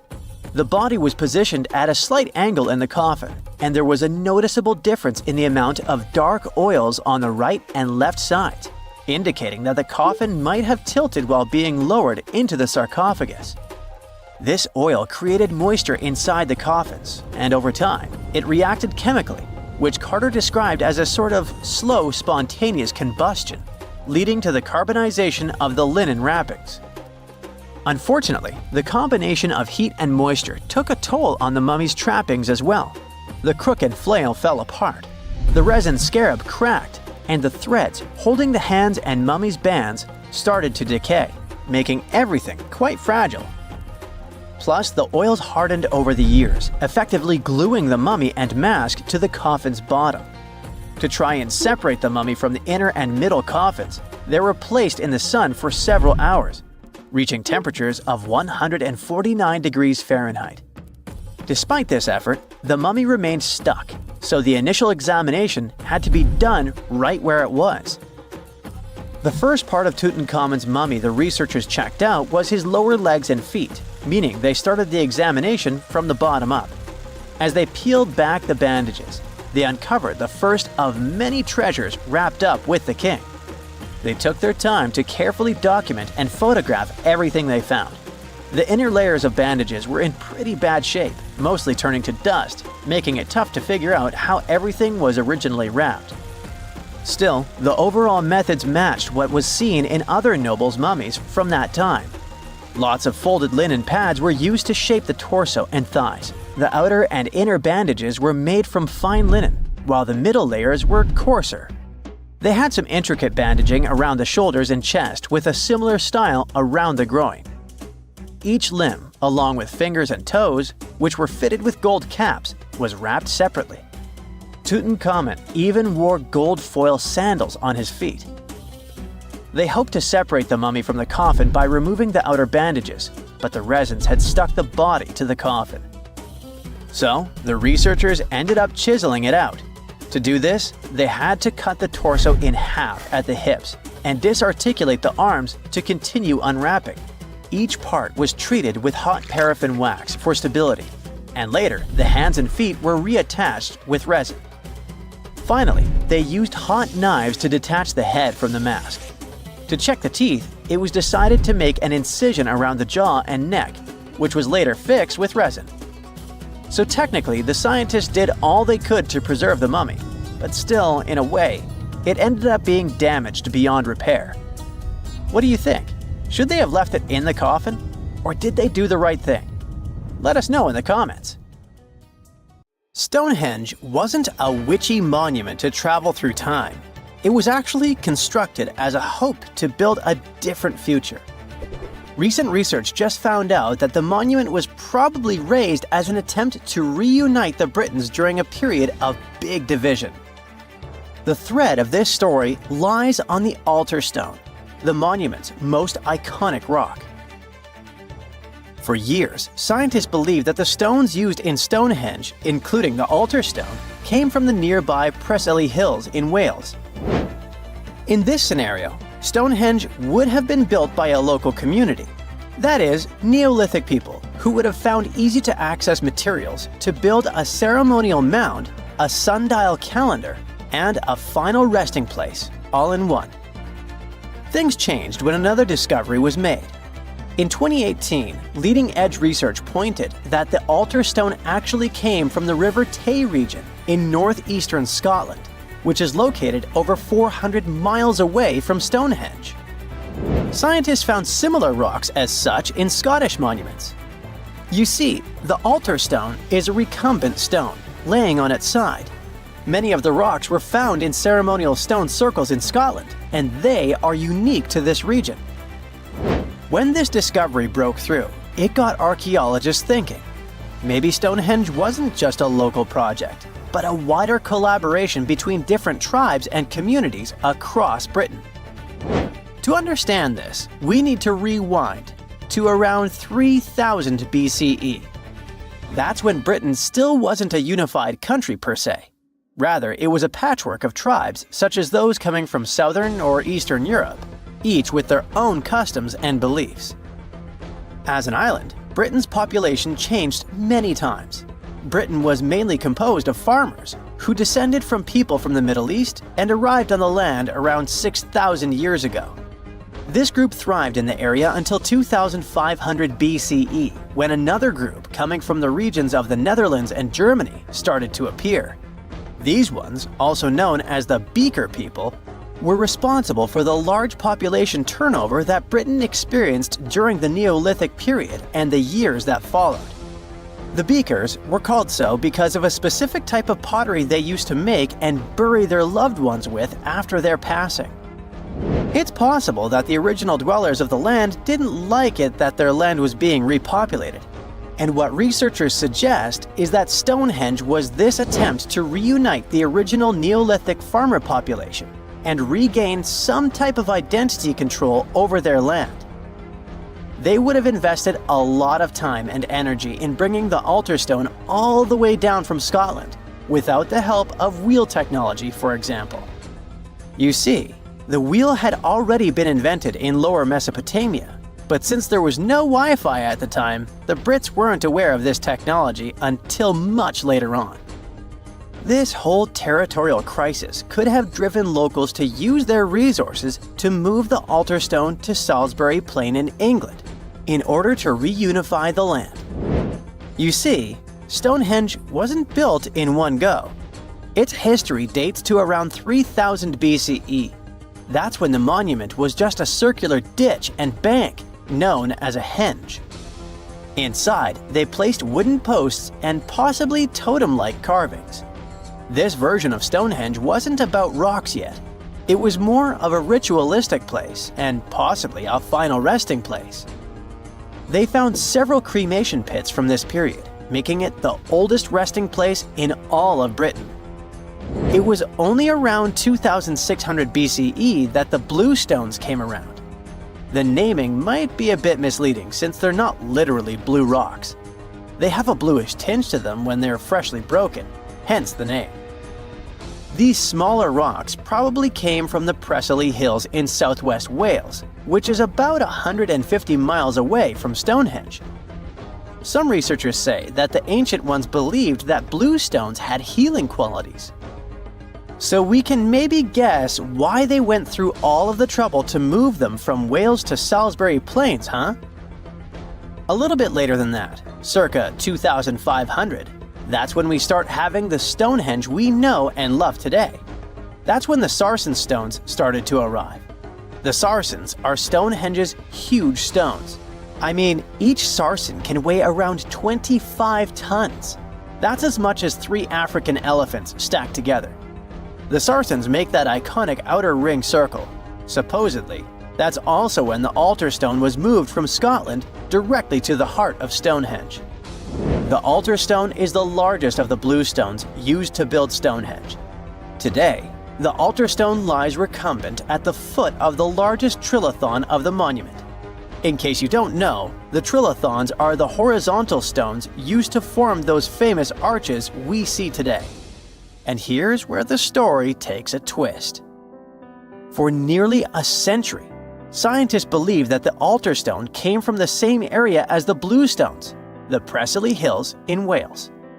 It made sense back then. If you're already hauling stones from Wales, why not grab a special one to be the so-called altar? Except that theory started crumbling in 2018, when a team of researchers decided to dig deeper. They used advanced geochemical analysis to pinpoint where the altar stone's sandstone actually came from, and it turns out it wasn't Wales. Instead, the results pointed north, specifically to the Orcadian Basin in northeastern Scotland, 400 miles from Stonehenge.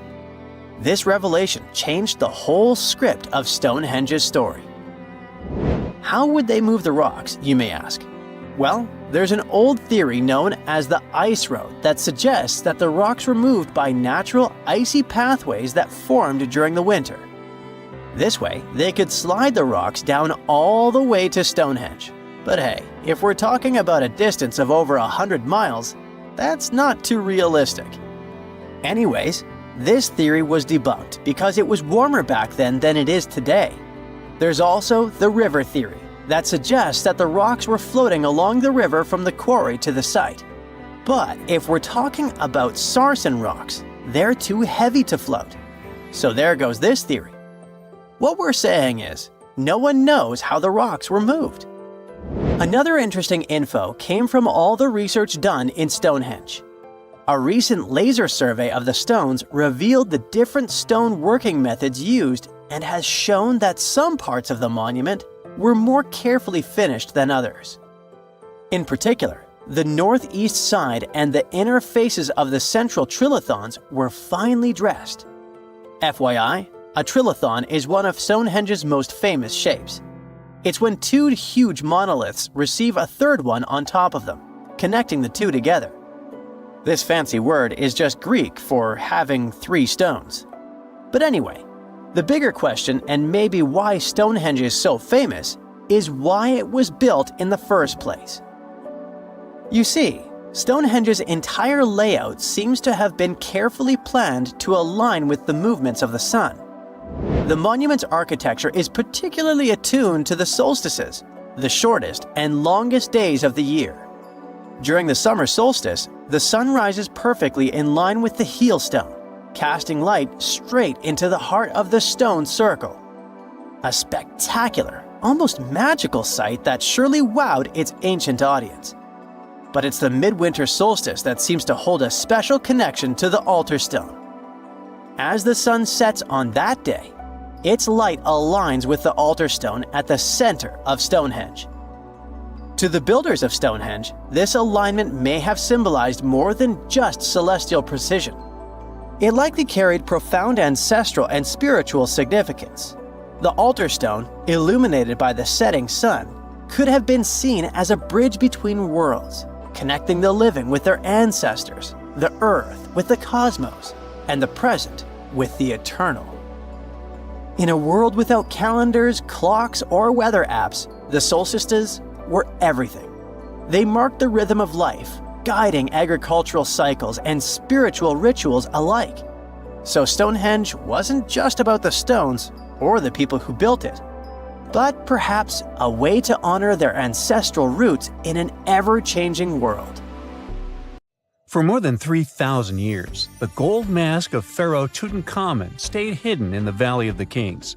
This artifact, which stands about 21 inches tall, shows how skilled and artistic the ancient Egyptians were.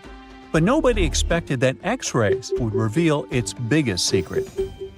King Tut was the last ruler of his family during the 18th dynasty. He took the throne at just 9 years old, but ruled for only 10 years before he passed away unexpectedly.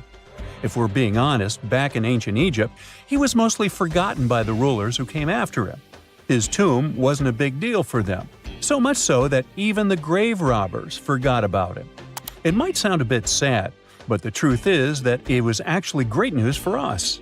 Since his tomb was practically forgotten, it ended up being perfectly preserved. While the other tombs in the Valley of the Kings were looted, his remained sealed and untouched. So when it was discovered back in 1922, it had over 5,000 precious objects inside. That made Tutankhamun basically an instant celebrity and one of the best-known pharaohs nowadays. Among the treasures was the most stunning piece, his golden mask. This mask is said to be an exact image of the king's face, or at least it was supposed to be, but we'll get to that later. The purpose of this accurate representation of his face was to make sure that his soul would recognize him in the afterlife and return to his mummified body. In ancient Egyptian beliefs, this would allow him to continue living in the afterlife. The details of the mask clearly looked incredibly difficult to create, but people didn't realize how complex it truly was until many years later. The first X-rays of the mask were taken in 1967. Back then, the main reason for these scans was practical – conservation. The mask was heading to Paris for an exhibition, and it was the first time it had ever left Paris. This would help them keep track of any changes during the exhibit. Plus, the images could give clues about how the mask was made, but back then, they probably didn't fully realize just how complex its construction was. I mean, Egyptian goldsmiths didn't use modern soldering techniques. So, how did they make this mask? New X-rays taken in 2007 gave us some answers. It turned out the Egyptians didn't use pure gold, which is 24 carats. The mask was actually made of 23-karat gold, meaning it was mixed with another material. So specialists discovered that the gold sheets contained a small amount of copper, a reddish-brown metal. This was likely done to make the material more flexible and easier to shape. They would then shape the gold sheets by heating and hammering them over and over again. But there was one more secret inside the mask that wasn't discovered until 2015. The year before, the staff at Cairo's Egyptian Museum were working on the mask display when the long beard of the mask accidentally got knocked off. Another theory is that the beard had become loose over time and just fell off. Either way, the fact that King Tut's beard came off caused a lot of stress. After all, we're talking about one of Cairo's biggest tourist attractions, so the experts had to fix the problem quickly. The restoration process started with a detailed recording of the mask's condition. To do this, they had to take a full three-dimensional scan of the artifact. And, by accident, they found something very interesting in the mask. Inside the royal beard, there is a gold tube, an intriguing structure that the Egyptians likely used to attach the beard to the rest of the mask. And that proved, once again, that the process of making this mask was even more complex than experts thought. But the mysteries don't stop there. Remember how we mentioned that the mask was thought to perfectly represent King Tutankhamun's face? Well, that might not be entirely true. Some popular theories suggest the mask was never meant for him and was actually made for someone else. A study published in 2015 suggested the mask was originally made for a female pharaoh, his supposed stepmother, the famous and beautiful Egyptian queen Nefertiti. The biggest clue comes from an inscription on the mask. At first glance, it seemed to belong to Tutankhamun, but after a close examination, researchers noted that something else was actually written underneath King Tut's name. The royal name stamp seems to have been altered, and originally it had something written on it that translates to Queen Nefertiti. There is another feature of King Tut's golden mask that was overlooked for years, which adds even more mystery. As we mentioned earlier, experts believe he wasn't respected much by the pharaohs who came after him. And one of the clues that made archaeologists think this is the pierced ears on the mask. Some researchers believe that King Tutankhamun wouldn't have worn earrings after he was a kid. So, according to their theory, by the time he passed away at 18, he shouldn't have been represented with pierced ears. This could also support the idea that the mask originally belonged to Nefertiti, or maybe to someone who wasn't even connected to King Tut. But the mask isn't the only source of mystery. In fact, his whole tomb is full of puzzles. Recently, historians found a sign that the place where King Tut was supposed to be buried was changed at the last minute. For years, experts wonder why a pharaoh who ruled for 9 years ended up in such a simple tomb. When compared to the grandeur of other pharaohs' tombs, his tomb seemed, well, a bit plain. The idea that a king like Tutankhamun would have such an unremarkable resting place just doesn't match up with the power and importance he must have had in ancient Egypt. So, what happened? Well, apparently, this might have something to do with his successor, Pharaoh I. After King Tutankhamun passed away, researchers believe that I made sure to erase him from Egypt's history. So, one theory suggests that he was probably behind the quick decision to place King Tut's body in a smaller, less impressive tomb. When experts looked at I's own tomb, they found something interesting. There is a large wall covered in painted baboons. This is the same type of artwork found in Tutankhamun's tomb. It seems like the same person might have chosen the artwork for both tombs. Now, the design and decoration of the two tombs are almost identical, suggesting there was a shared hand behind both. But there is one key difference. I's tomb is fit for a king. It's much bigger and more impressive, even though the style and artwork are similar to what you see in Tutankhamun's tomb. So the theory suggests that I decided what went into both tombs. Since Tut passed away unexpectedly at a young age, his grand tomb wasn't finished in time. Normally, pharaohs start building their tombs while they're still alive to make sure everything is perfect. But Tut passed away when he was just 18, so there wasn't enough time. I may have taken advantage of the situation, ordering a smaller tomb for Tut and keeping a larger one for himself. Experts believe this theory explains why Tutankhamun's tomb is so simple and how I managed to wipe his memory from history so easily. But in the end, the story of King Tut's mask and tomb is full of mystery and intrigue. Each new discovery sheds more light on what really happened all those years ago. But one thing is for sure, the secrets of ancient Egypt still have much to reveal, and King Tutankhamun will continue to fascinate people for years to come.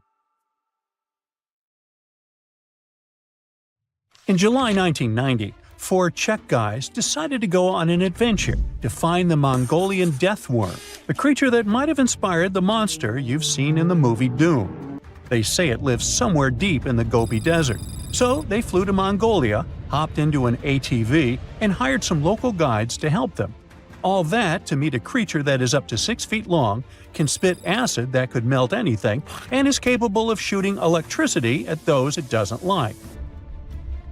Legend says that these friendly guys spend most of their days hiding underneath the sandy dunes, but they'd like to come out during the wetter months of June and July. So the timing for a spotting was simply perfect. But the crew needed to figure out how to lure the creature. Sadly for them, no one knew what the giant worm liked to eat. So they built a thumper, which is a machine that made rhythmic pounding noises. They were hoping it would call the worm out of the ground. For 2 months, they searched the vast desert, crossing dunes and rocky plains, looking for any sign of the creature. But alas, it didn't really work out. Ivan McCurley, who was the leader of the 1990 expedition, came back to Gobi Desert again. He once tried to attract the megaworm with blasts, and the second time he used a small airplane to scout the dunes. Over the years, groups from America, Britain, and New Zealand organized big expeditions to the Gobi Desert to try and find the creature. Many others came from all around the world on their own and found nothing. The people in the West first found out about the megaworm of the Gobi Desert thanks to an American paleontologist, Roy Chapman Andrews. This brave man was probably the inspiration for Indiana Jones. In 1926, he wrote about the creature in his book. At a meeting with Mongolian leaders, Andrews heard detailed descriptions of the creature, even though none of them had ever seen it themselves. One of them described it as looking like a sausage, about 2 feet long, with no head or legs. According to him, the worm was so venomous that just touching it could instantly take your life, and it lived in the loneliest parts of the Gobi Desert. Andrews didn't think the creature was real. but he shared these stories again in another book. In May 2005, 4 friends from Great Britain who search for monsters professionally decided to try their luck. They made drawings of the worm and hired local people to hand out flyers all over the Gobi Desert. These flyers offered a reward to anyone who could give information about the worm or even bring them a specimen. They thought loud sounds that other explorers tried would scare the beast away. Some told them it likes damp conditions, so they came up with a plan to block streams of water to create wet areas that would lure the worm out. Their plan didn't work because it was too hard to build dams in the desert. They ended up using small traps, but didn't find any actual proof that the worm existed. But they did meet locals who shared interesting stories about strange creatures they had seen over 70 years. Over the years, stories of the monster spread around the world. In some of them, it's only 1 foot long. In others, it's as large as a human. It's white-gray or scaly and brown, or maybe fleshy and bright red. Someone said it resembled a snake, or maybe a caterpillar, or maybe it has wings and can fly.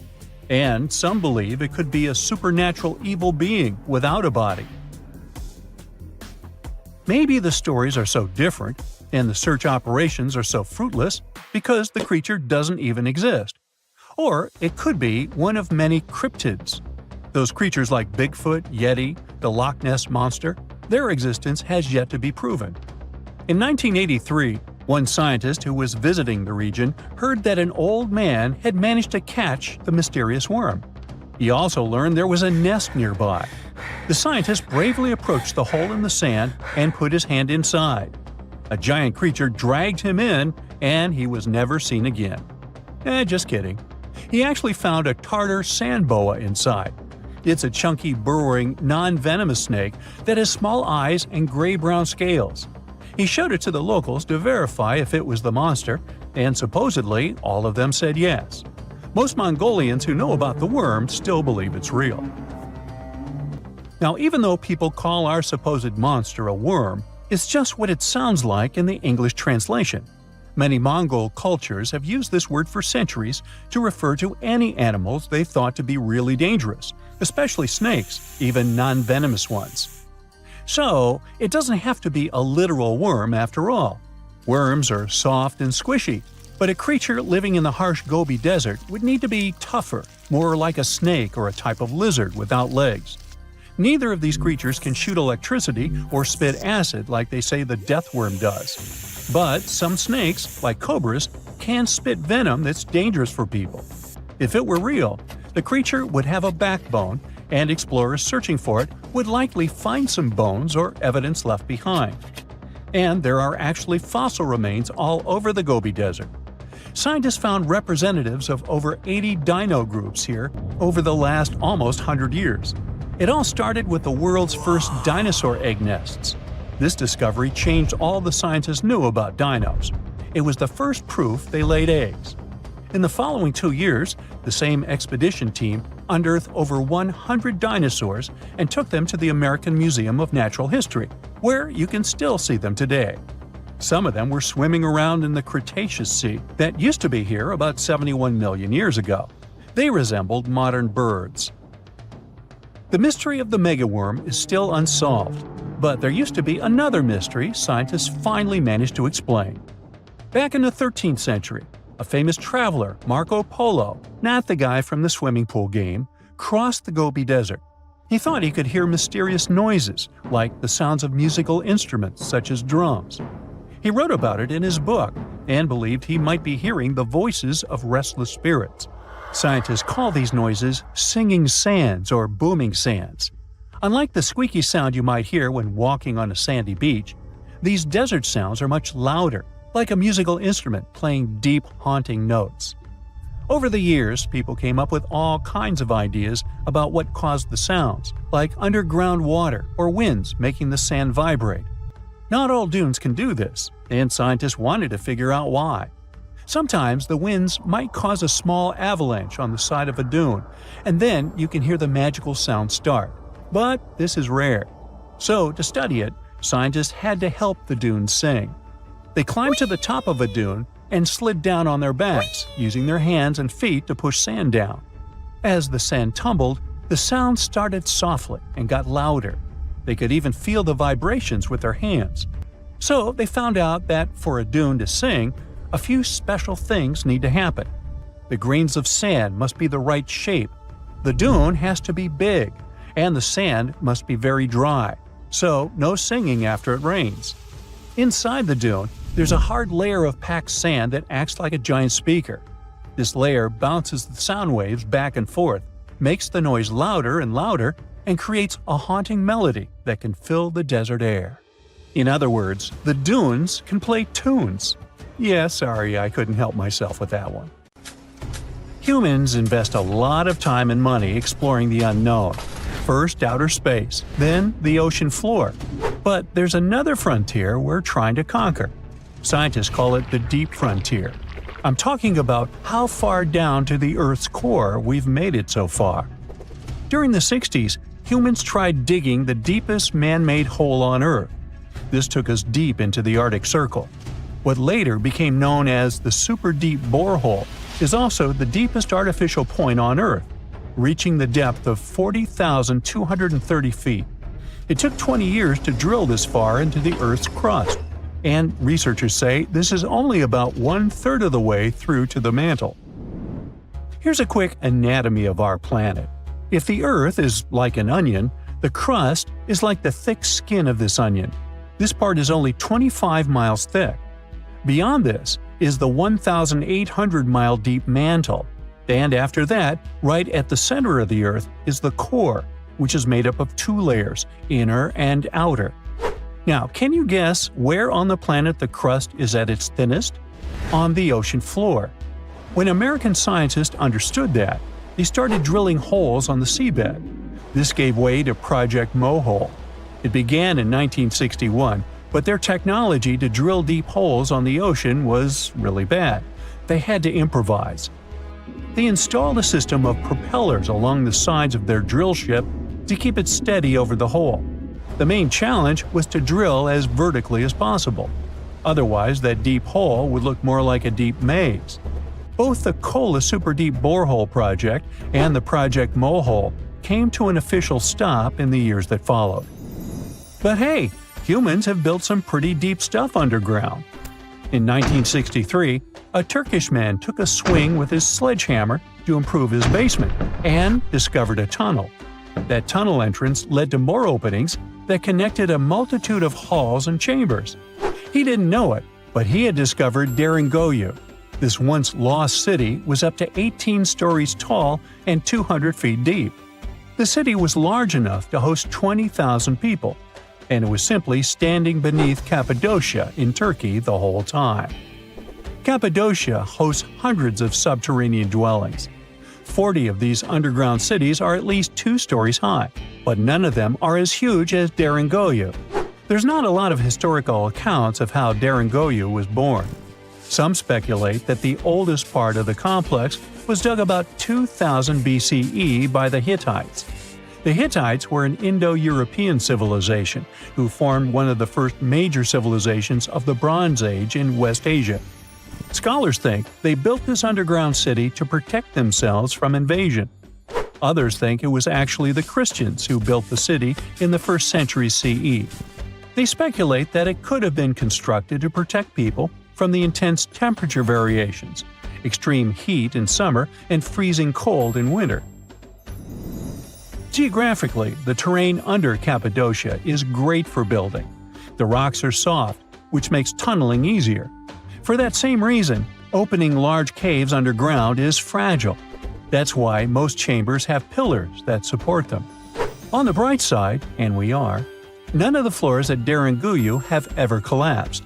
The builders of Deringoyu thought of everything.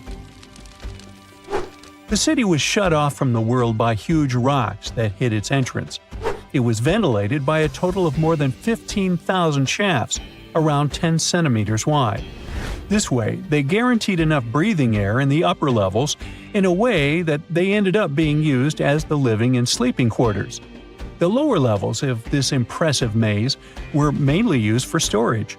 But honestly, they had it all: a room for a wine press, for domestic animals, small religious buildings. They certainly didn't spare any efforts to make that underground city as complete as an above-ground one. Now, speaking of impressive underground stuff, Switzerland has the longest tunnel in the world, built here on the Swiss Alps. This absurdly huge tunnel was built over 8,000 feet below the surface. Check this out. This is what the Gotthard-based tunnel looks like.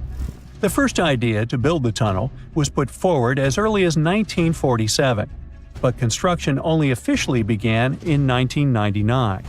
It took them years to approve the project and then scout for the perfect location. Even so, the 73 different rock types that compose Massif turned the construction into a real challenge. Some of the rocks were as hard as granite, and others were as soft as sandstone. This meant they needed different approaches and equipment so the whole thing wouldn't crumble down. Overall, they had to excavate about 28 million metric tons of rock to make way for the tunnel. There were many other challenges to build that far into the earth. The deeper into the mountain they got, the hotter the temperatures were. Since there's no natural ventilation, temperatures would get as high as 115 degrees Fahrenheit, making it really hard for workers to endure. The tunnel stretches for 35 miles from one end to the other. During the construction, workers had to use 4 massive tunnel boring machines, aka moles, to penetrate through the massif. Each of these moles was around 1,400 feet long. But that was one of the best things they could do, since these machines limit the disturbance to the surrounding ground and help to produce a smooth tunnel wall. You'd never guess that the world's deepest basement belongs to the Sydney Opera House in Australia. The building goes as deep underground as it grows above ground. But this basement isn't just the Opera House's foundation, it's a parking lot. This unique parking garage penetrates 120 feet underground, or 12 stories deep, while most car parks are only 4 or 5 stories deep. But that's not all that makes it unique. You see, if they decided to build a normal rectangular parking space, this would end up eliminating a bunch of possible parking spaces. And since they wanted to maximize the space they had available, they had to come up with some superb structure. First, they opened up a man-made cavern to make that dream possible. Then they had to come up with a design. That's what led to the donut-shaped cavern, or what engineers call a double helix. This design shocked the engineering community for its innovative approach. But hey, it worked. Today, there is space for over 1,000 cars down there, which seems about right for an opera house. Let's wow once again real quick. Some underground structures may take up to an hour to reach. Take this gold mine in South Africa that lies around 2.5 miles below the surface. Yeah, you may think, hey, it's just a couple of miles, why does it take an hour to get there? But the conditions are hard and it's not for the weak. But Milan Ladina, an Ecuadorian runner, even completed a half marathon there, despite temperatures reaching 104 degrees Fahrenheit, high humidity at 80%, and an atmospheric pressure of 1.4, comparable to what divers experience 5 meters